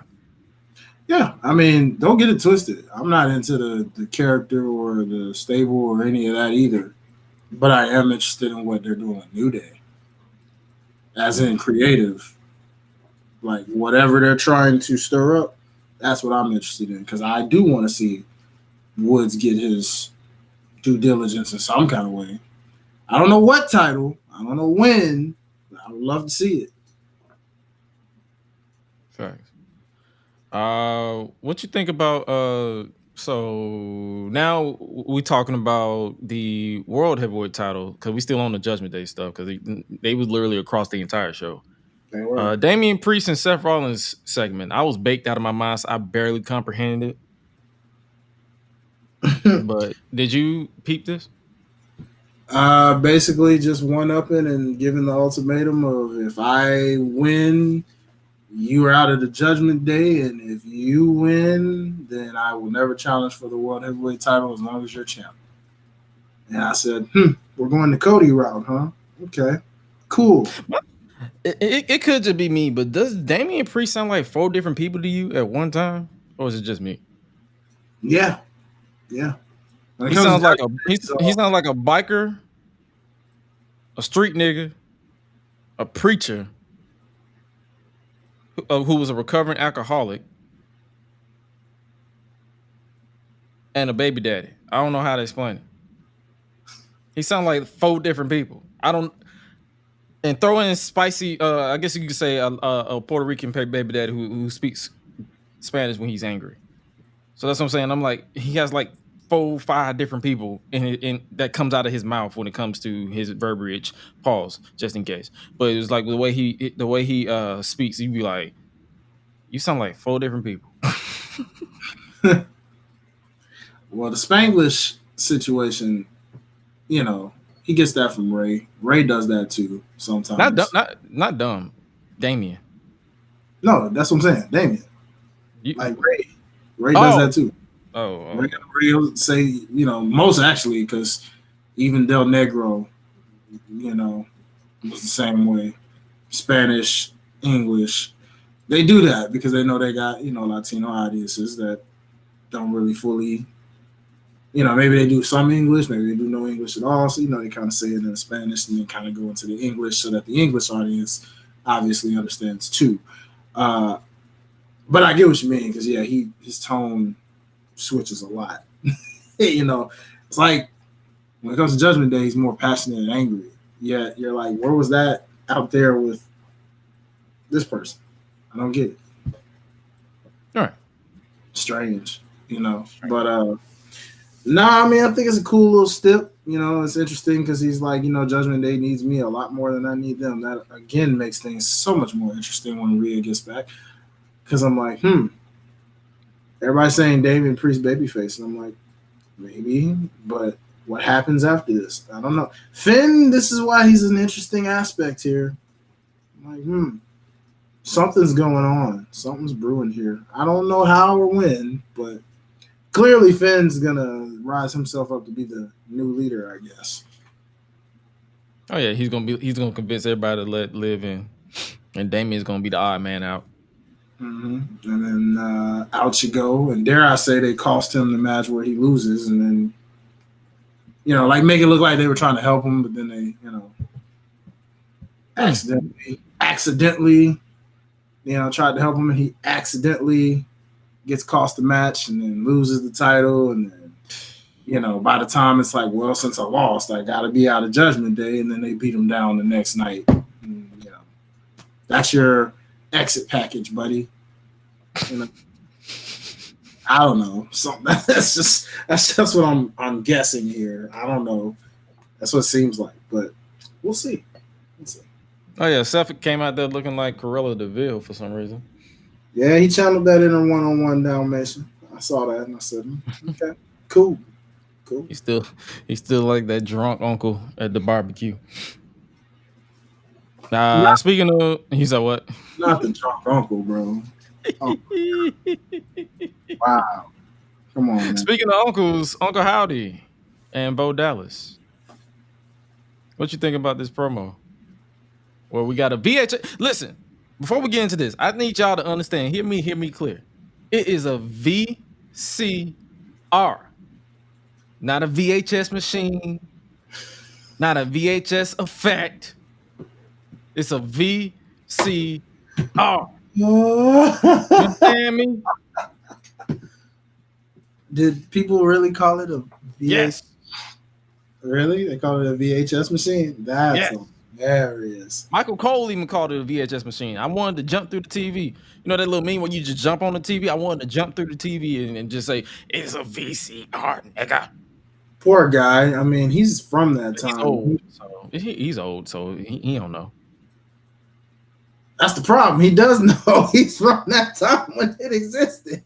He just ain't seen it in so long. He couldn't help but say, "Oh, wait." Is it the VHS machine? Yeah, it's like, wait a minute, that ain't come out right. We're live, so well, we'll take it. I thought it was cool. I thought it was, eerie, creepy. I think we see still a sample size of what Bo's really going to be made of, but I like the view. I like the slight creepiness of what we're getting here. It's showing. I'm like, all right. I like the fact that they're going to the split personality route. Yeah, that is different. That is also different. Because I feel like that was what they was going to do with The Fiend and Bray, but they just merged them.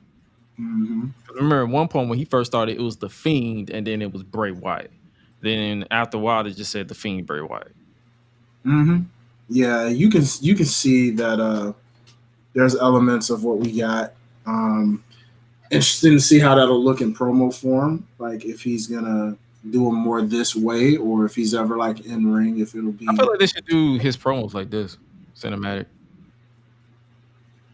So you don't think live like Bo is just Bo, not necessarily Uncle Howdy, but just Bo. Oh, if it's Bo, yeah, he can do some live stuff because the way he cut this promo, I'm like, bro, this is one of the best Bo Dallas promos I've seen in a long time, and I enjoyed his run in NXT.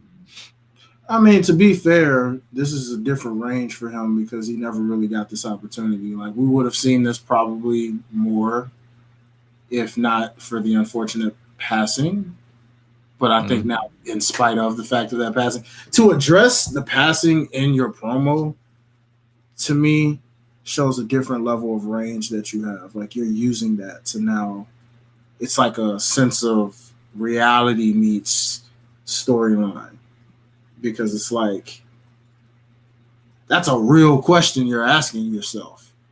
I actually saw someone break it down and in the thread, and I like it. They basically broke down the entire VHS tape breakdown. So I'm gonna read it and pretty much give people context if they ain't seen it. The tape opens with glitches, including the shot of the Wyatt Sicks staring at so they pretty much got multiple shots of them going crazy. When they get to Uncle Howdy, he starts asking questions to an unknown person. Are you happy? How have you been since the loss? Do you feel as though you have been forgotten? Do you remember who you are? And those questions appeared on the QR code. So pretty much this person broke down everything. Mm-hmm. And it was revealed to be Bo Dallas, and he's like, I'm nobody, which was also in the promo. So it's like they've been teasing us with what he's going to say right in our faces. But I told you, I was not scanning all those QR codes because I just. Oh yeah, you and me both. And then, so I love it. Let me see what it says. Like what you mentioned, he said, "How did it feel when your brother died?" This is also given to us. He said, "Like the most important thing in my life was taken away from me. Like nothing was ever going to matter again." And then he was like, "Don't you think you're exploiting your brother's legacy?" Pretty much a jab at people who was talking about they're exploiting Bray's passing for us. And then he said, all I ever wanted my whole life was to be like my brother. I looked up to him and I wanted to be him. And I worked my entire career, my life, so I could have the opportunity so I could work there next to him. So I liked the fact that they included this. And it was like, yo, we're not exploiting anything. Mm-hmm. We're honoring him. So I love that. And we were going to rule together, and we finally made it. We were there. We had it, and then it was taken away from me. There is no one on this earth that feels more hurt than me from his loss. Not one person on earth feels what I feel. So you can feel the sense of anger and sadness. So, and then he said, what am I supposed to do? Let him become Mussolinium. I'm sorry, Mussolinium. Basically, it's a stately or impressive building housing a tomb or group of tombs. Basically, just let him die into the wind, basically. And then he said they wanted to forget about me. They wanted to forget about all of us. Howdy seems to be getting happier the more Bo gets angry. So it's like you like, yo, he's feeding. Uncle Howdy is literally feeding into his anger, and I like that. He said we made them remember. We made them all remember. Yes, we did. And then to close the video, we get the revelation that the meeting actually took place inside the Firefly Funhouse. So, hey, man, the little details. I mean, I'm really intrigued with what they're doing with Uncle Howdy. It's interesting. Based off that breakdown, it's interesting. That means Uncle Howdy's basically a symbiote. Because that's exactly what a symbiote does. It feeds off of your anger. Venom is what Venom is because of the anger that Eddie Brock has. Carnage is how Carnage is because of the anger. Well, shoot, let's just call it like it is. Cassidy's a freaking murderer. He's just a crazy murderer that has no meaning and value for life. So Carnage is Carnage because of that. Hence why it's red. So it's like, I mean, at this point, you know, I'm with it, brother. Like, I kind of want to see them do something like this for every character. Like, why are all y'all forgotten? Like, have Dexter Lumis reference the way falling apart when they was on the main roster. Have Nikki Cross talk about how she went from being almost a superhero to basically being cast aside because no one cared about her. To what's this called? Who else is in it? Eric Rowan. How things have not been. How he was always the forgotten one of the original Wyatts, and or when Brody passed. You can throw that Brody passing in there if you want. Mm-hmm. I mean, he's doing a tribute with the Hammer, so of course. And who else? Joe Gacy. I guess you could say he's an NXT castaway, where pretty much everybody turned his back. All the people he surrounded himself with turned their backs on him. So, yeah, pretty much. I feel like everybody should do that. Where Uncle Howdy is just sitting there giving the interview, like, "Well, why are you here?" Mm-hmm. Like turn into a therapy session, and then have the final vignette be like, "Okay, now we unleash hell." That could be the point. That could be the point. You know, that could be exactly what we get. And I'm not mad at it. That's what we get, bro. Like, I'm here for it. I'm here for it. Like, I'm ready. Well, you see me getting giddy because it's like I'm a sucker for story. I'm a sucker for storytelling. I love stories and intricate stories if it makes sense. Some stories just lose me because I'll be like, all right, this is getting redundant at this point. Like, where's the direction? But I'm being patient with this. I feel like they're taking their time. They're going to be patient. They're going to be strategic with this, and it's up to us to really just consume it. So let's see what else we got for Raw this week before we pretty much move to AEW, I guess. Money in the Bank. How you feeling about these Money in the Bank qualifying matches? Actually, they've been hitting. In terms of the matches have been cool. Interesting doing them in triple threat form versus the usual one-on-one. But based off who's in it so far, it's already an interesting look. This is definitely a Triple H booking for sure. Because I'm like, wow, this is unique. Like, I'm looking at who's in this thing, and I'm like, for both women and men, I'm like, Like, the fact Chad Gable actually got in this thing, I'm like, wow. And actually survived dying. Yeah, I'm like, because I was under the impression he wasn't gonna. I guess that news was false, but I was under the impression in storyline purpose, he was unable to compete. But apparently not. They said, yeah, no. He can compete. And he won, actually. So because of Judgment Day, I think wasn't it Judgment Day, or am I thinking of the other triple threat? Nah, you think of the other triple threat, I believe. Okay. Yeah, I think he actually won this one kind of clean. Okay. So yeah, this is so far who we got. We got Carmelo Hayes and Andrade from SmackDown, Chad Gable and Jey Uso from Monday Night Raw. Yeah, interested to see who these final two will be, so that we know how to call this when it's time to predict it. But yeah, And it's a match presented by the boys. So it's for the boys by the boys. you know, as much as I want Jay to win this, though, I will say it ain't looking too good. Usually, if you're the face on a pay-per-view promo, you don't typically win, unless I'm wrong about that. But it's not usually often. Intriguing. I have to research that, but with him being the face of the thing, it's like they're teasing you. They're making it seem like.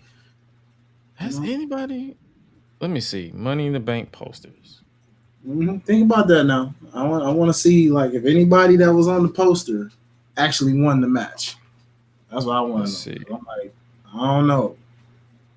Let me see. Good. I'm about to say, let me pull up Money in the Bank and actually like just pull up the poster. I mean, the Wikipedia and see. Okay. Let's see. 2010. Kofi Kingston. Nope, he did not win. 2011 was Big Show and Hornswoggle.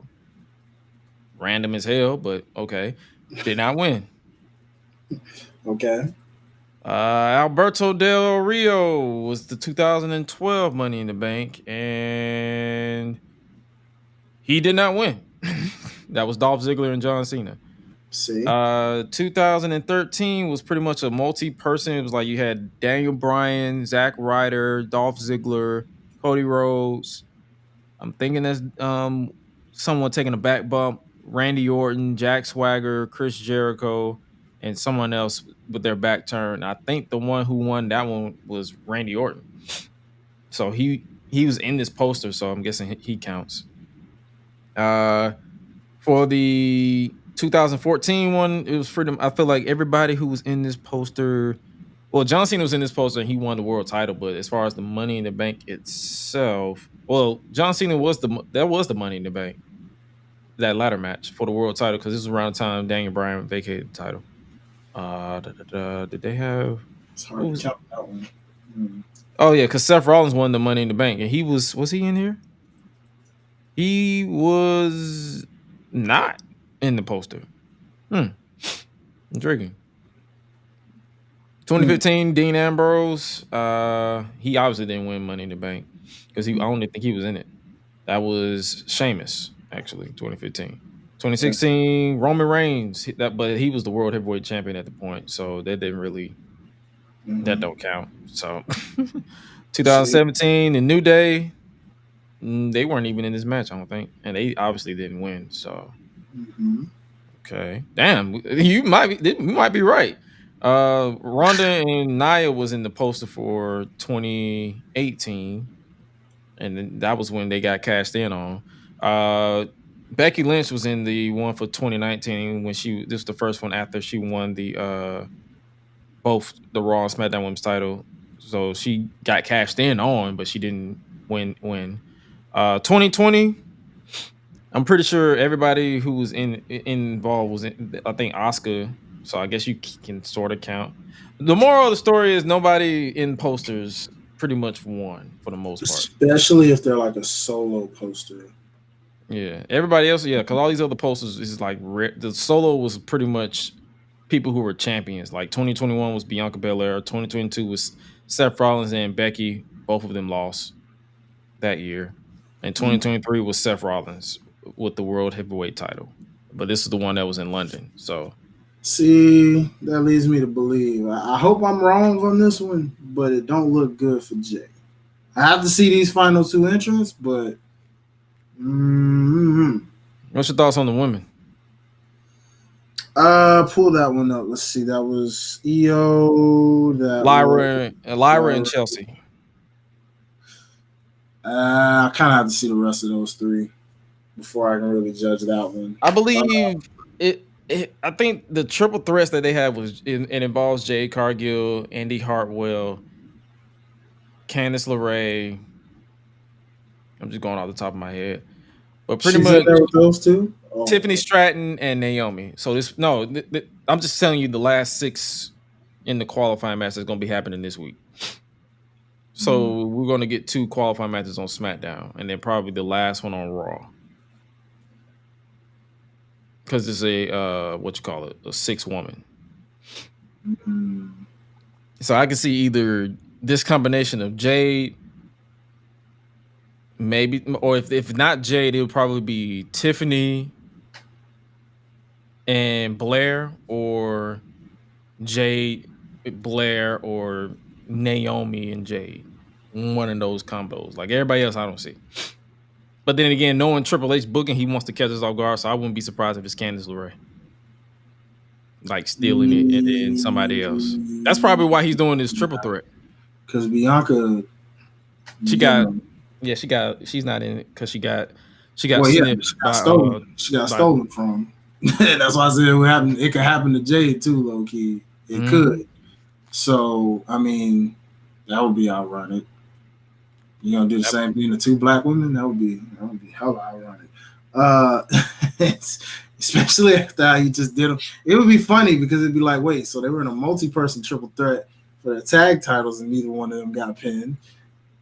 And so when it comes to qualifying Money in the Bank and neither one of them get pinned, so that would be so heel behavior to turn them heel if I ever seen it. I wouldn't be mad at it either. Let these chicks be real bitchy, and I'm with it. Yeah. Wreak havoc around the whole roster. But nah, man. You know what? It'd be kicks and giggles if Chelsea took that. That's what I said. It might be the move. She said she's gonna bring back the Divas title. And I'm like, okay. Just for her. It don't matter to me. I never really like you can bring the title back, just don't bring back the booking style. Yeah. That was my only gripe with the Divas title. Like I didn't mind the Divas title. It was the Divas title, but it was the booking style that pretty much damaged the legacy of that championship with some people that messed it up. So, but I ain't mad at it. And for the men, I'm like, I'm torn between Carmelo and Jay. Because Melo winning the Money in the Bank, he would be the most obnoxious heel on SmackDown. Jay winning it would just be just because Jay, I feel like he's one of the most over people with the yeet stuff. So, yeah, it's gonna be interesting to see. I can't wait. Money in the Bank is one of my favorites, just like Royal Rumble, and I love when it just feels unpredictable. Like, yo, I can see any of these people with it. So yeah, I'm excited, man. I can't wait till we get to an official predictions that week. But and then this match was confirmed. Sami Zayn defending the Intercontinental title against Braun Breaker. Oof. Boy. I thought they was gonna set up a fatal forward, but I feel like they pivoted because I believe Ludwig got injured during his match. Of course he did. Well, speedy recovery, brother. But I guess we'll have to. Yeah. I hope RP Sammy, but it might be RIP Sammy. Oh yeah, Sammy's gonna die. I'm sorry. That brother is definitely gonna die. He's definitely gonna die. All right. It's time to get AEW All Elite. I say AEW. It's time to get All Elite before we get up out of here. We're gonna try to get y'all in and out. We've been getting our thoughts and all that stuff, and then we're gonna get up out of here. It's time for us to preview and predict. Well, not yet, but we're gonna talk about pretty much AEW this week, and then preview and predictions. Then we're gonna get up out of here. What was your highlight for this week? Because I know everything was pretty much clips on my end. Did you have any highlights?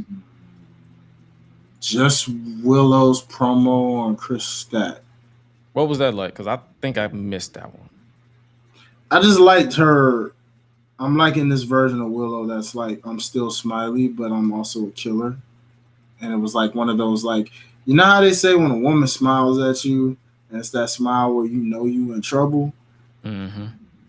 But it just looks so convincing, like it's just her normal smile. But you're like, I'm in trouble, and you kind of fear a little bit for your life. You're like, oh shoot, what I didn't did. It was that kind of feel, like literally for her to be like, yeah, I'm gonna kick your ass, but saying it with a smile, but one of those smiles where you knew like, oh, let's get personal, like, oh, okay, bet. It was a pretty cool, quick promo. Gosh. Oh, I mean, Swerve and Ospreay. They're I like that promo. Yeah, that was because I actually watched it before we went live, and I was like, "Yo, they actually like it felt like it was a mutual respect thing, but they hated each other at the same time."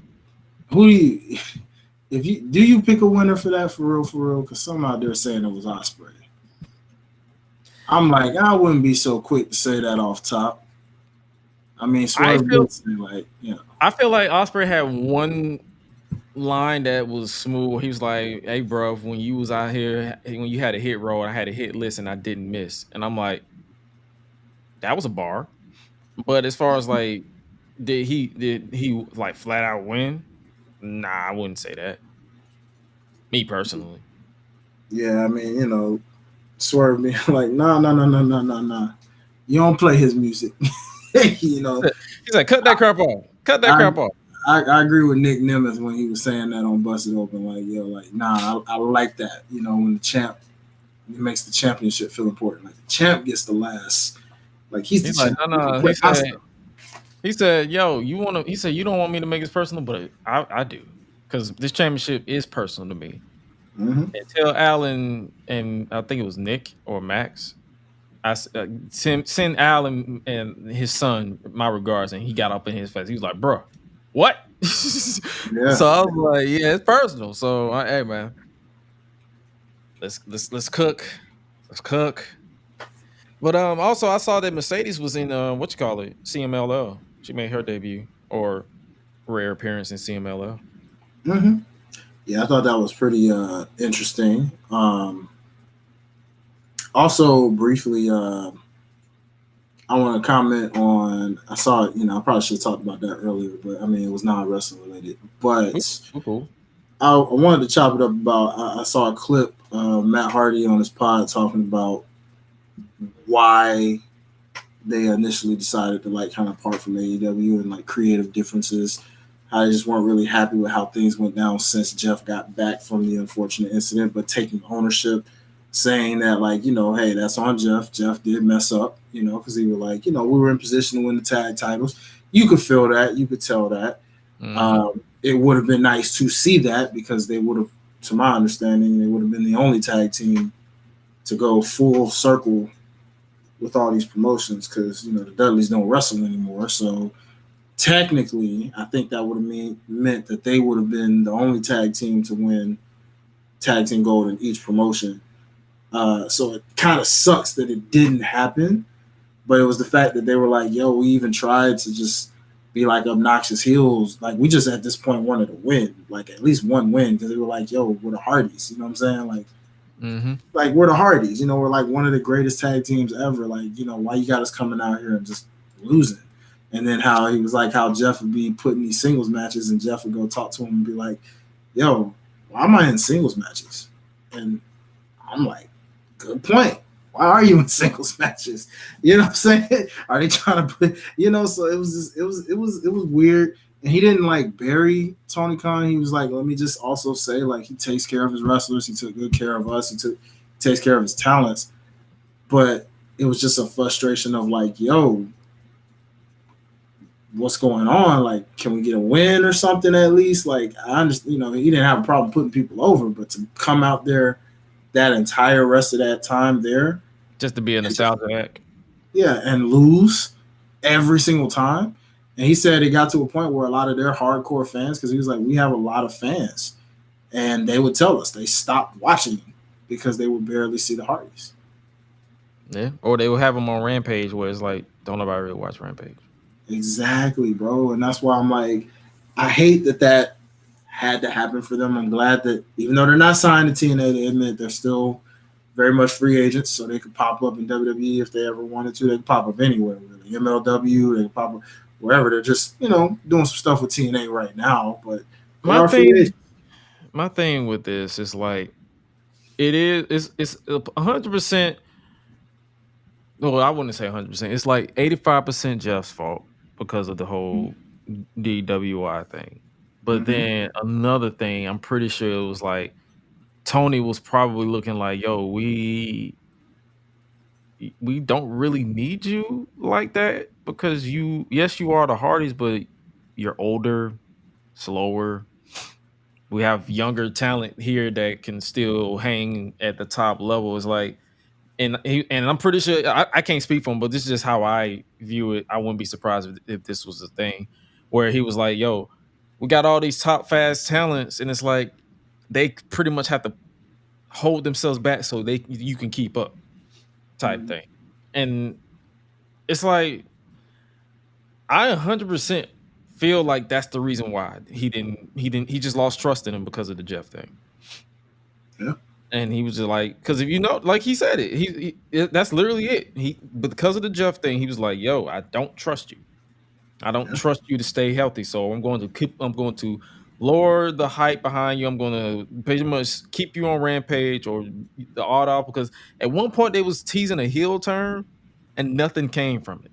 Well, yeah, and that's what he was saying. He was like, they were kind of going for that at one point because they had this idea, this really cool idea of being like these super obnoxious, heels. Like, yeah, we're goats, and they were gonna like similar to like what you see the Young Bucks doing right now with the whole VP gimmick. It was gonna be similar to that, but its own thing. It's just more like, hey, we're legends, we're the goats, we're this and that, and they were gonna be obnoxious with it. And they said they were really into it, invested in it. They were gonna really go all out with this thing. And they said it might even have gotten over enough where they might have even turned them babyface because of how it was. But it was like just nothing ever fell through. And like he said, he takes ownership on Jeff's behalf, knowing like, yo, he kept saying a million times, like, yeah, that's on Jeff. Like, oh, for sure. And it's like, I'm not going to make an excuse. It's like, that's literally, and I'm just telling you, like, that's literally like 100%. I would not be surprised that's 100% the reason, because of the Jeff thing, because they was like, I can't trust you. Yeah. So it's like, it's unfortunate. It's like, honestly, I know a lot of people's like, yo, what's next for the Hardys? And I'm like, I'll tell you right now. It's like, I feel like this time they can have one more run, but I feel like after next year, it's time to wrap it up. Yeah, man. Because if you look at the way Matt Hardy be walking, you be like, bro, your body is saying, I know you're doing the exercises and stuff and to keep you going, but it's like, bro, you're going to do that for so much longer. Yeah. Before you be like, hey, yeah, it's time for me to go to sleep. No, that's facts. That's facts, man. That's why it's just like, yeah, I had to mention that, on the subject of AEW because it was related to them. It was professional. He wasn't trashing anybody or trashing the company or anything. Unlike how social media tried to make it seem like he was being bitter, but I'm like, I watched the whole thing. He wasn't. He just told you. Yep, that's one thing. That's another reason why I just don't give a fuck about social media, because they want to take everything out of context and then don't apologize for it. But yeah, AEW. Let me look at you said what now? Oh no, I was like, you were looking at the comment. I was just saying, yeah, I was agreeing. He wasn't trashing the company, so stop. Facts. 80 on YouTube said Ospreay Cage from Collision was a good match. I actually did see that match on Collision. I know a lot of people was upset with. Matter of fact, that's a good talking point right now. Ospreay. Shout out to Humble Wrestling on Twitter. He made this good point when it comes to Will Ospreay. Will Ospreay, people have this tendency where they either love him or they despise him. There's no middle ground. It's like 100%.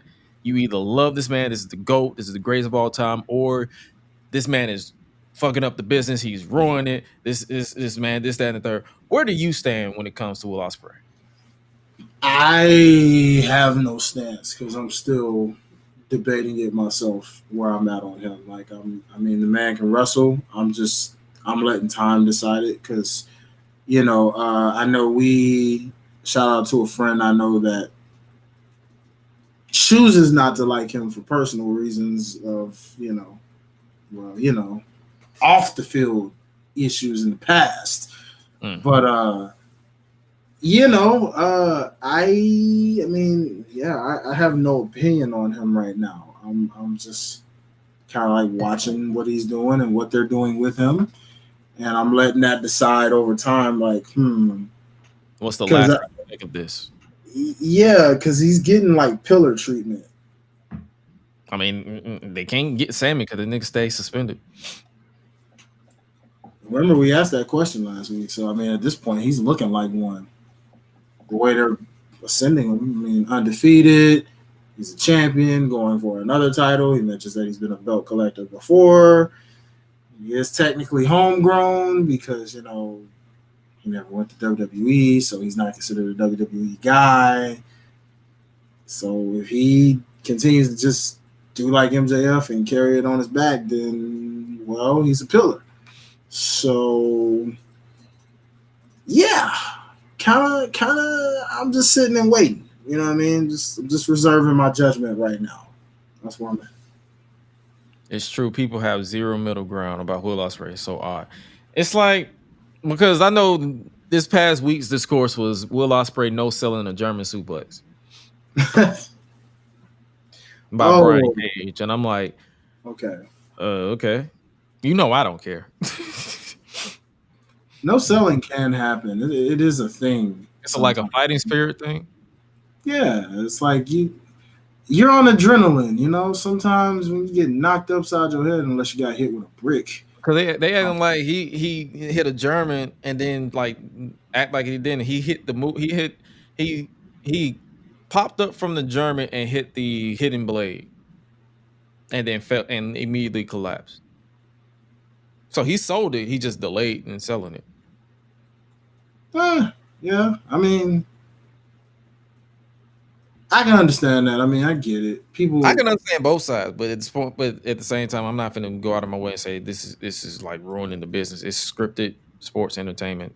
Yeah, we got to stop this no-sell stuff. I mean, look, in today's wrestling, it's been that way for the past 10, 15 years now. It's been that way especially since NXT Black and Gold.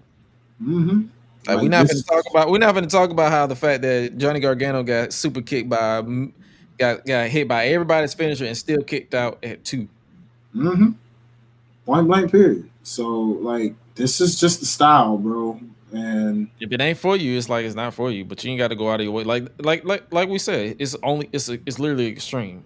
And my middle ground is I don't lose sleep over it. Like some of his matches, like his match with Bryan Danielson, I still love it to this day. Like I feel it.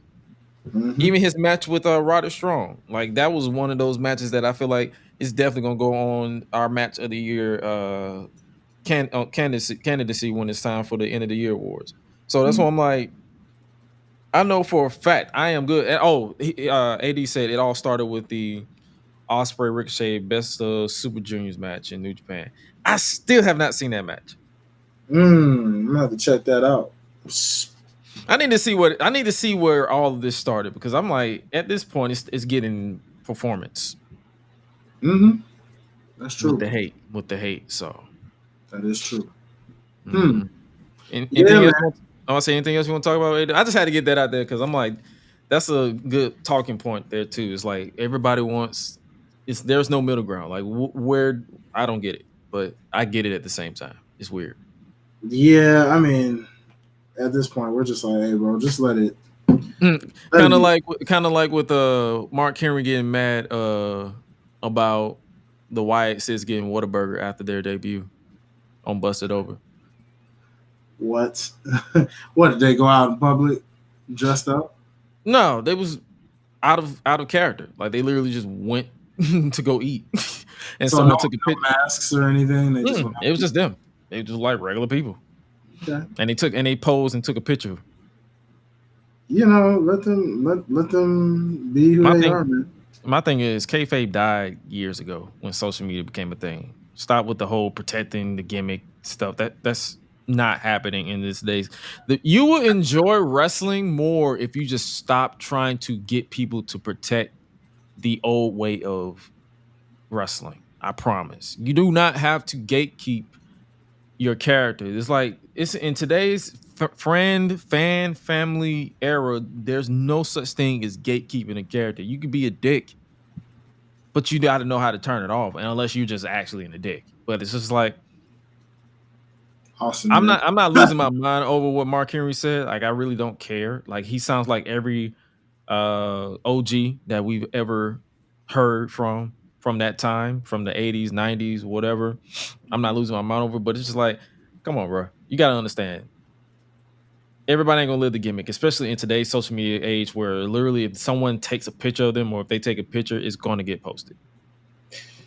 I think that's why I be respecting Booker's opinions, because he's like old school, but he's new school at the same time. He understands what today's kids are doing, you know, and he's a fan of it. You know what I mean? Like, if he critiques something, usually he's probably right about the critique. MJF doesn't know how to turn it off. Nah, I think he's just a dick. Austin Aries. You know. Oh, definitely Austin Aries, a little ass. Yeah, you know what I'm saying? But nah, bro. Based off what I saw, the Hajisero dude, I don't get it.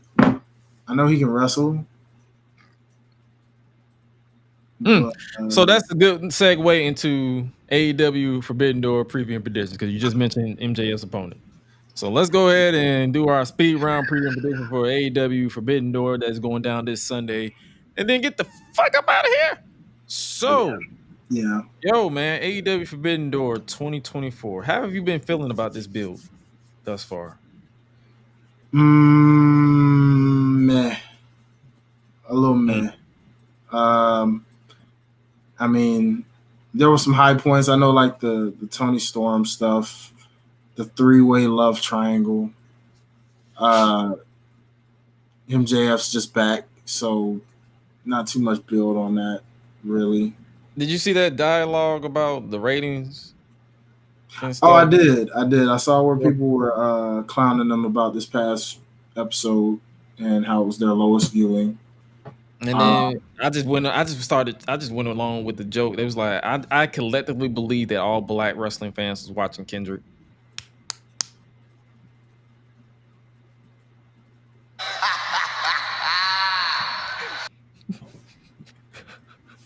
Hey, man. In my head canon, everybody who was black was watching Kendrick in a stadium singing, not a stadium, an arena singing They Not Like Us like 5 times.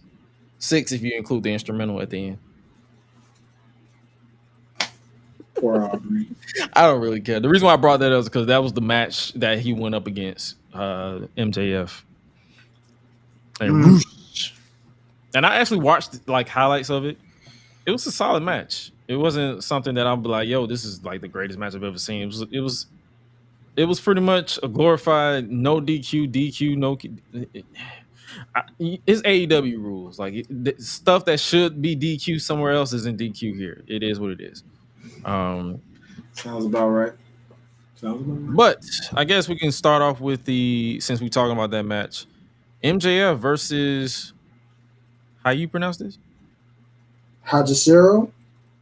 Hikishiro? Hajisero. It's like a J, like Hajisero. Yeah. Okay. So MJF versus Hikishiro. I know I got this all wrong. Like, yo, hey, I apologize if I got it wrong. I'm calling him H. Yeah, I don't get it. I mean, I've seen it still. This pretty much goes back to our thing where we was like, yo, they really don't have anybody from New Japan. So they have to go to other companies. And see, the thing about it is, if they didn't mess up with the original company they partnered up with, maybe this would be a little more interesting. But, you know, WWE done swooped up that partnership now, so maybe get with some MLW people next year, y'all. I don't know. MJF. That's all I got for you. MJF. I'm gonna have to go with the same way. Like, I feel like MJF just got back. They're not finna have that man lose that quick. So Also, I saw the little promo that MJF did on like that was Fox News or something. One of Today's Show. One of those. Shout out to the chat. A she hero. A she hero. A she hero. Okay, cool. I saw that. Appreciate that. But anyways, I saw the little promo that MJF did. You know, the little interviews, the typical PR interviews, and boy, that man was selling the hell out of this pay-per-view. And I'm like, I'm propping him because I'm like, boy, you doing exactly what a face of a brand would do. You are selling this. He was putting over his opponent. He was putting over Forbidden Door and the concept. He explained it all of this. But I'm sitting there looking at them hosts, and I'm just like, man, if that ain't the phoniest act of interest I have ever seen in my life, and I'm just they do not give a single solitary fuck. But they make it seem like they so do, and it's just so easy to see straight through it. You're like, bro, because we're in the industry, brother. We're in the industry. We know how to fake it till we make it.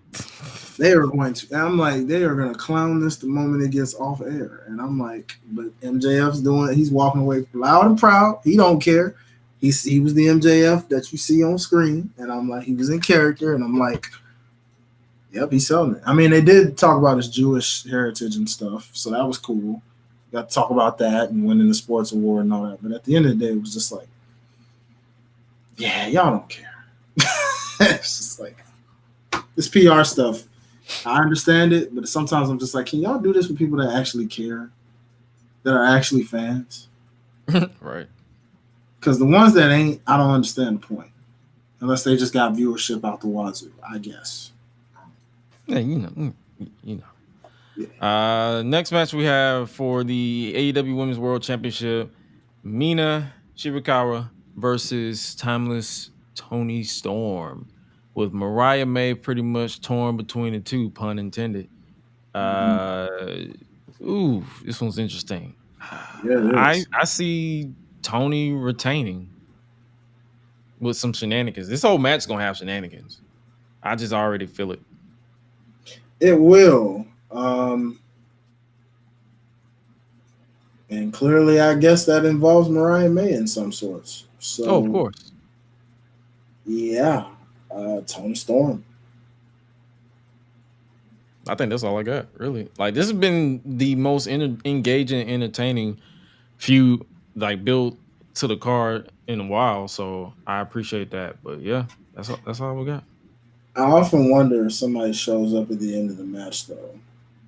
I feel like we say that with every women's world. I'm still waiting, man. I'm still just waiting on something to pop me where I'm like, yeah, now we're talking. You know, I'm tired of these side quests, bro. I want, like, where's my Jamie Hayter? Where's Britt? I'll even take her for crying out loud. Give me somebody. Good God, man. All right. That's all. That's all. We have for the worst, well, not worst. I don't know why I said worst. The first world title match of the card for the men. That is for the IWGP World Heavyweight Championship. Jon Moxley versus Tetsuya Naito. This would be like, I ain't seen a Naito match in a good minute. I don't even know what his current state is post pandemic. But I feel like this will be, it's probably a solid match, but I'm gonna definitely go one or two things. Either Naito becomes world champion again, because I believe he's in the G1 as well. Mm-hmm. So either he becomes a world champion or Moxley retains. But I'm gonna stick with the ace of AEW. I'm gonna go with Mox retaining. Yeah, I'm going Mox too. I feel like none of these titles are going to change hands. Facts. Let's see what somebody said. Naito gets it back. Oh, the chat says Naito gets it back. So, hey, we will see. We will see.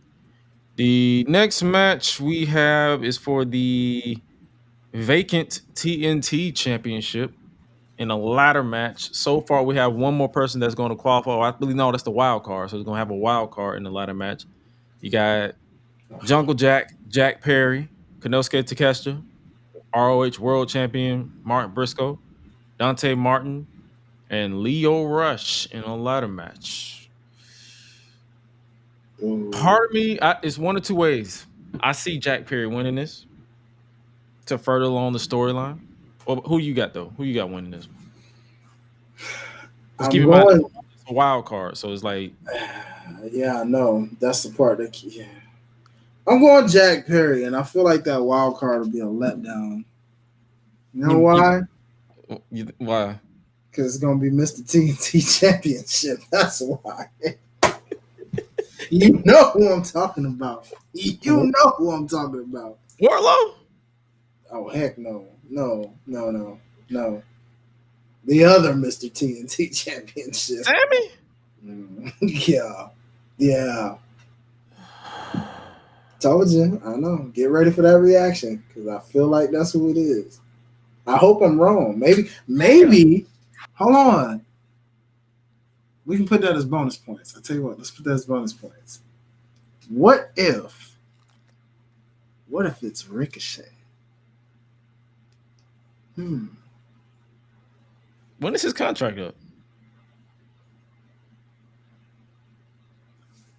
I thought it was at the end of the month. I don't. At the end of May? I thought it was the end of May when they got written off because they said it was like the end of May. Oh wait, he's got that 90-day clause. I think. Never mind. No, when it expires, it doesn't count because it expires. The only time his contract is up at the end of July. So yeah, he's not being there. He's not gonna be there. Dang. According to the chat, it was the end of July. Dang, that sucks. Well, I'll stick with Sammy. Sorry. So for our wild card pick your pick is Sammy. My wild card pick is Wardlow.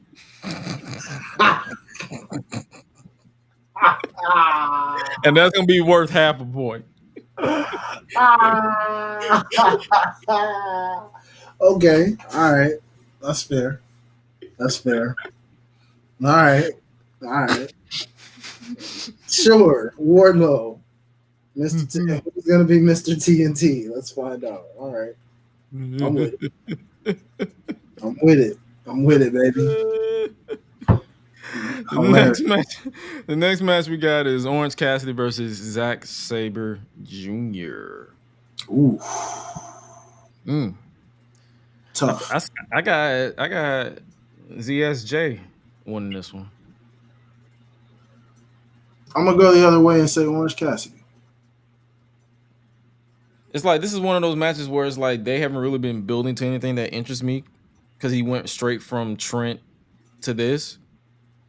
So it's like I know the match will be good. So it's like a lot of these predictions are just more so like, hey, we're going based off of how we feel like the match will go. So I do have a bonus for a half a point though. Mm-hmm. Trent interferes. If Cassidy loses, it's because of Trent. Okay, I can see that. Yeah, either Trent or Chris Stat or both. Yeah, true. So that'll be So if you get that, you get half a point.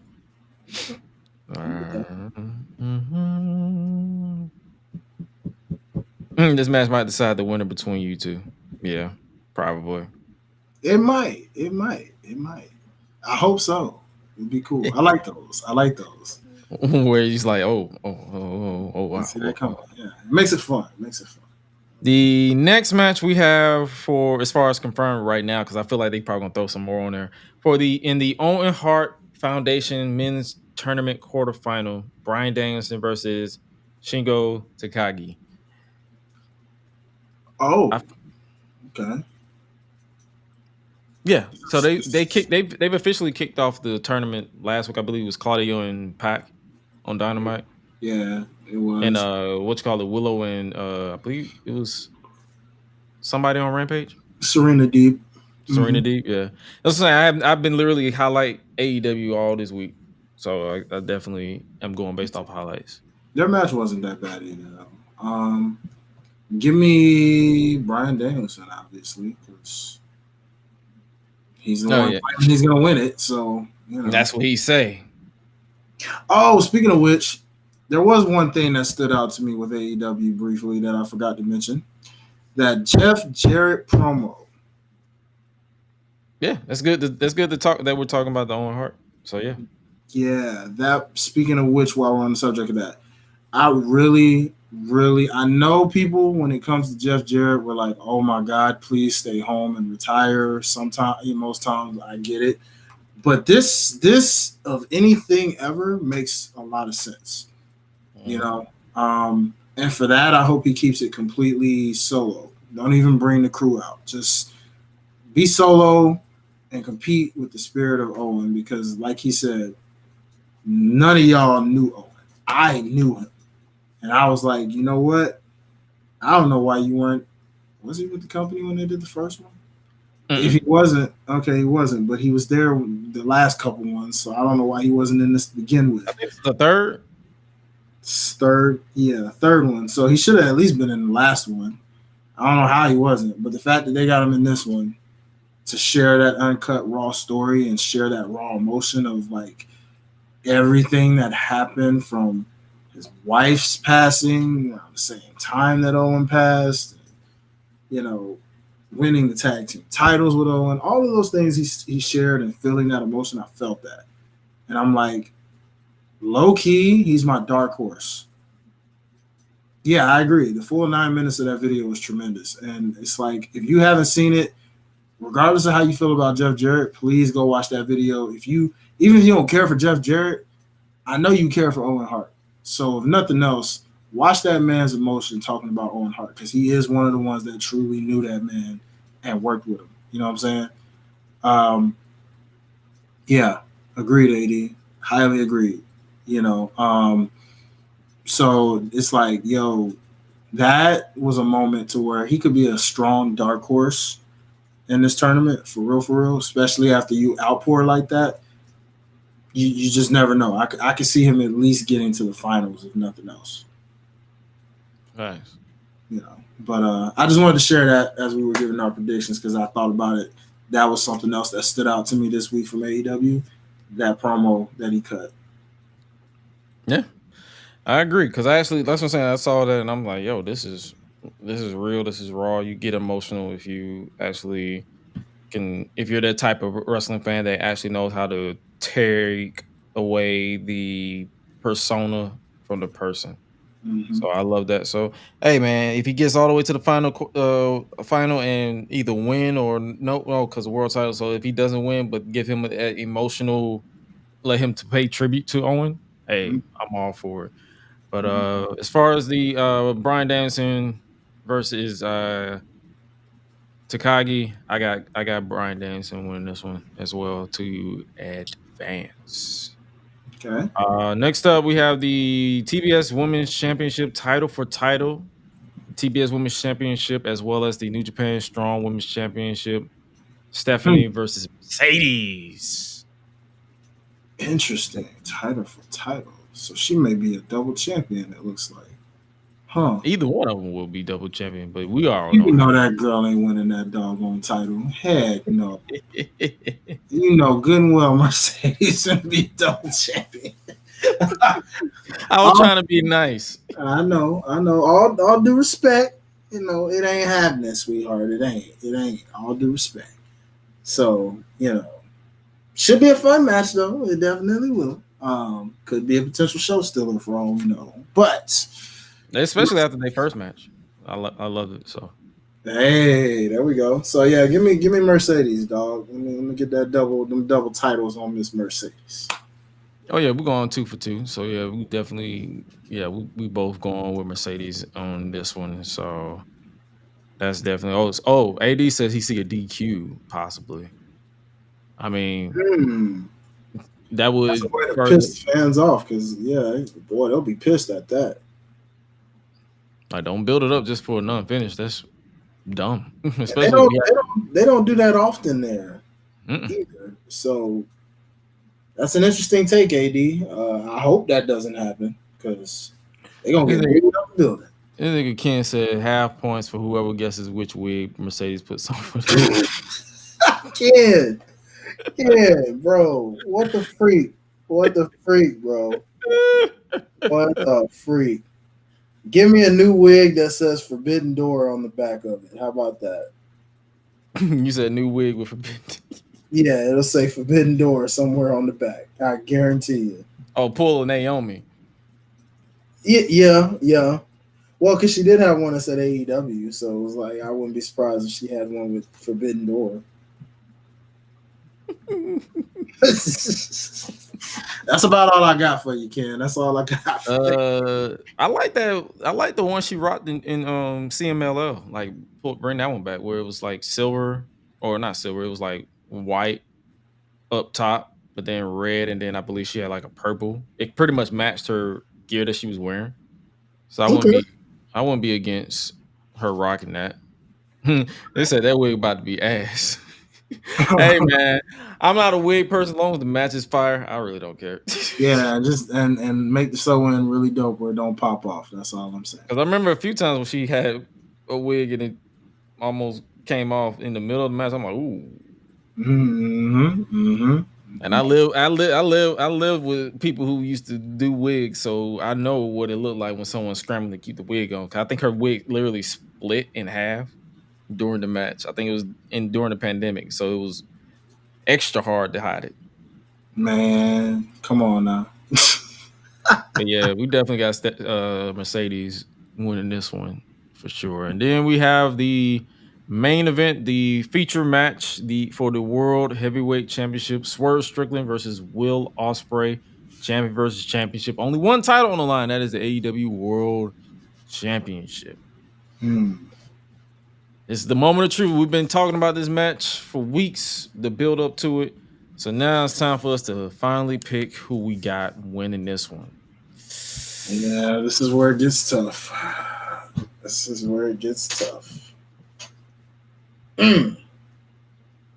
I know the chat's waiting on this one, so I'll let you take this one first, brother. Ooh, buddy.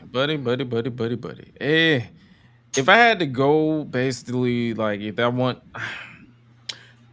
I got to go with Swerve for this one. I feel like Swerve needs to win this one because Will still has that international title. I mean, they can easily do the title for title. I mean, double champion, but it's like I feel like we've had enough double champions to last us a while in wrestling. So it's like, but I definitely got Swerve winning this one to retain the title. Okay. And also keep in mind they've been teasing pretty much Will Ospreay using that Tiger driver. So him not using it, so that's also a story factor. I feel like he's gonna hesitate. Yeah, and then there's also the Callis family. They play an interesting concept in this too, from a shenanigans standpoint. Oh yeah, because he did say he doesn't need the Callis family. And the way they're looking and acting, it's almost as if, something's about to pop. So I'm going to give you a half a point answer and I'm going to give you a full point answer. My full point answer is that I say Will Ospreay takes that championship. My heart wants Swerve to definitely do it, but I feel like Ospreay is going to retain or going to be your new champ. However, should this not come, my half a point answer, I know it sounds like a cop-out, I'm just doing it for half points just in case. That's where the Callis family comes in, screws Will Ospreay, gives him a nice little side quest until, he gets back up into that championship mountain, which won't take him long, and Swerve retains. Okay. Because I know they said something about I saw they have a wild card in the Owen Hart tournament where if the winner gets a world title shot, do you think they go that route and have him be the wild card just to have that ace in his pocket if he does lose. Like, say he does lose because of shenanigans, Mm-hmm. and they use that as a cop out for Ospreay to win the Owen and get another title shot. Yeah, I can see a part 2 right at Wembley, and him getting his moment in front of fans. And when he gets that moment, then inevitably setting him up with MJF in the future based off that tease. So, yeah, let's roll with that. I know that looking at the chat, Ken said, I'm going time limit draw. They need a main event from Wembley. That's the thing. That's my thing. If you need a main event from Wembley, why not have this match at Wembley? True. Very true. But then again, it's like, it's wrestling. Like, they can make it make sense. Swerve retains. Yep. So a lot of people. I mean, I'm with you though, because if he retains, as much as I want Swerve to retain, I do. I really do.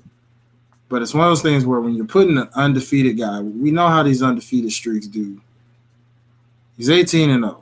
This would make him 18-1. Now, in AEW's case, losses don't always hurt you, but we know in WWE world, usually if you come in undefeated and you get your first loss, you're never really the same. Ospreay can overcome that curse per se, but it's like it feels like shenanigans would come with it, right? And it discredits Swerve a little bit, and I really would like for him to win clean to definitively say like he's that guy, because he did tell Ospreay, you ain't ready for this yet. So I'm like, maybe that aspect, but it's, man, is it tough, because, you know, like we said before, you could have gave Swerve just someone from New Japan and save this for Wembley, but I don't know, dog. Yeah.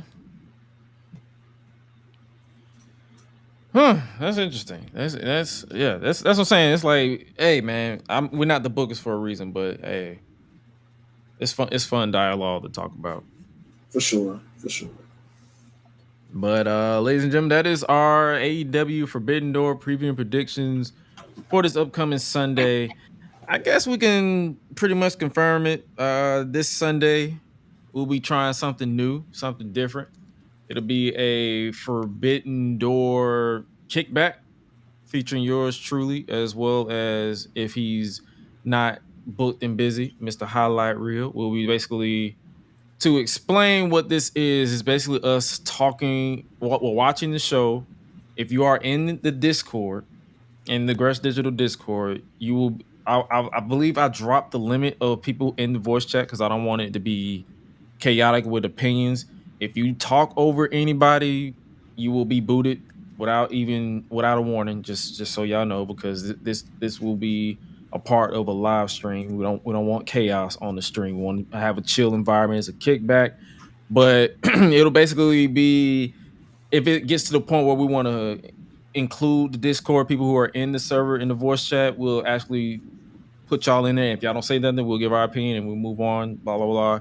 And that way, and so what we're doing is we're combining everything. We're going to take snippets of it and put it on the audio feed for everybody who don't watch the video feed. And then we'll basically close out the entire, once the show ends, we'll just give our final thoughts and then get up out of there. Like, we won't do an entire post show. Like, that's just not happening. So, and it's not like, just like that. Heck no. Now, and it's like, if this is a success, it will definitely do this form of, I guess you could say, bonus episodes, as opposed to us doing a full-on post show. It's like we want to try different things out, and it was just an idea that I had on this. So if you guys want to tune in, it will be actually this coming Sunday. I believe the buy-in starts at 7, but we'll probably go live at 7:30 just to give everybody time to get up in there. So 8 o'clock, all that good stuff, just to chat. It'd be something fun, something unique, and just something different, just so we can just interact with people who watch the show. It'll be streamed across all platforms: YouTube, Facebook, X, not Instagram, because I still got to figure that out. But yeah, we'll definitely be streaming all across all those platforms. He said show's going to end at midnight. That's the reason why we're doing this too. So we're not trying to. The show ends at midnight, and then we doing a full on post show from midnight until like 3 a.m. to talk about everything. It's like where we just give our original thoughts and opinions right when it happens after the match. Like, yo, that was dope. Like, let's give our thoughts on this. Like, what do we think about this match, the outcome, blah blah blah, and then announce the winner of this prediction, and then something chat. It'll be basically like this setup, how we do our regular shows while we're watching it. So if you are watching in the video format with us, cool. If you want to watch it with us in like real time, hit the Discord. We usually stream what I'm watching over on Discord, so you can hear the audio, so we can all be on one accord, all that good jazz. Let's see what else we got as far as that. But that is our speed round predictions for AEW Forbidden Door. I'm about to say full gear for some reason, but Forbidden Door 2024. Hopefully you guys enjoyed that. Also, more content when it comes to Gresh Digital Media. Make sure you guys check out the latest installment of All Shit Here We Go Again with international wrestlers Ruthless Lala and Rich Swan. My man Rich Swan had a lot of technical difficulties, but hey man, he just got back on the internet, so we got to give him grace. But it was a solid episode this past Monday with K Toomer. Make sure you guys check that out for sure. As far as other content, I did review and react to the latest episode of House of the Dragon. I went crazy on live. I won't do that this coming Sunday because it goes on around the same time as Forbidden Door, but I'll likely react to it during the week and upload clips online over time. You know, this type of stuff that I usually do. Let's see what else we got going on. Anything else? Oh, before we get up out of here, you got a song of the week? Ooh, good point. Let's see, my brother. Let's see. Song of the week. Man, I've been vibing to a lot this week. I'm not even gonna hold you. Let's see. Which one do I really want to rock with? Let's see. I'm gonna go with what in the world is happening on music? Okay. You know what? I'm gonna go shout out to Wyclef, man. I'm gonna go with I'm gonna go throwback for wrestling purposes.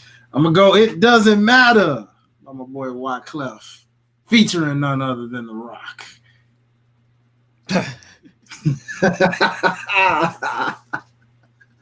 Yes. Shout out to the throwback. The 90s kids know. Hey man, I've been in my retro mood all week. Gotta go with Exhale by Whitney Houston. So I had to go. I've been chilling, listening, because I listen to everything. Like, rap ain't the only thing I listen to. I'm a man of many ventures and many talents and many tastes. Speaking of talents and tastes, what you got coming up this week? Man, as far as this week, man, if you are in the Fayetteville, Douglasville area, catch me at Happy Hour Live. I meant to send Gresh that flyer, but definitely hop over to my Instagram at Hi-Lite Life. You can check it out in the stories or right there on the collab post on my page. Literally for my people in Georgia. Like I said, if you're not in Georgia, unless you're willing to travel and you're close by, hey, pull up. But we'll be in that Fayetteville, Jonesboro like area. So just pull up. It's Happy Hour Live, and the cool thing about entry is you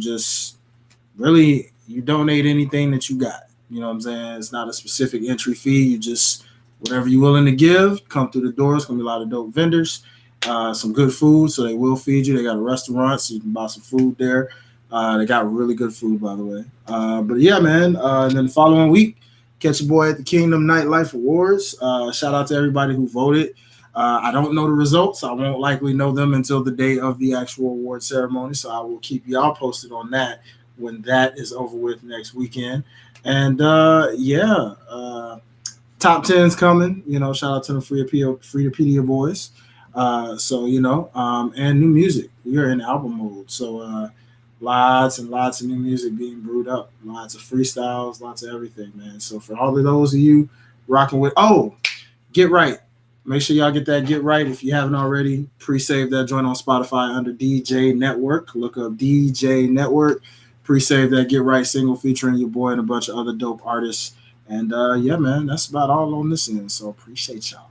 Hey man, you already know what the deal is. Make sure you guys tune into all social media platforms with yours truly at Gresh Digital Media or Gresh Digital or at Ayo is Gresh or it is Gresh. Pretty much, if you search Gresh and you see this face, I don't hide behind renders of wrestlers. This is the face you see. You see this? Follow it, support. We appreciate you guys thoroughly because we're literally almost 2 decades into this. So Mhm.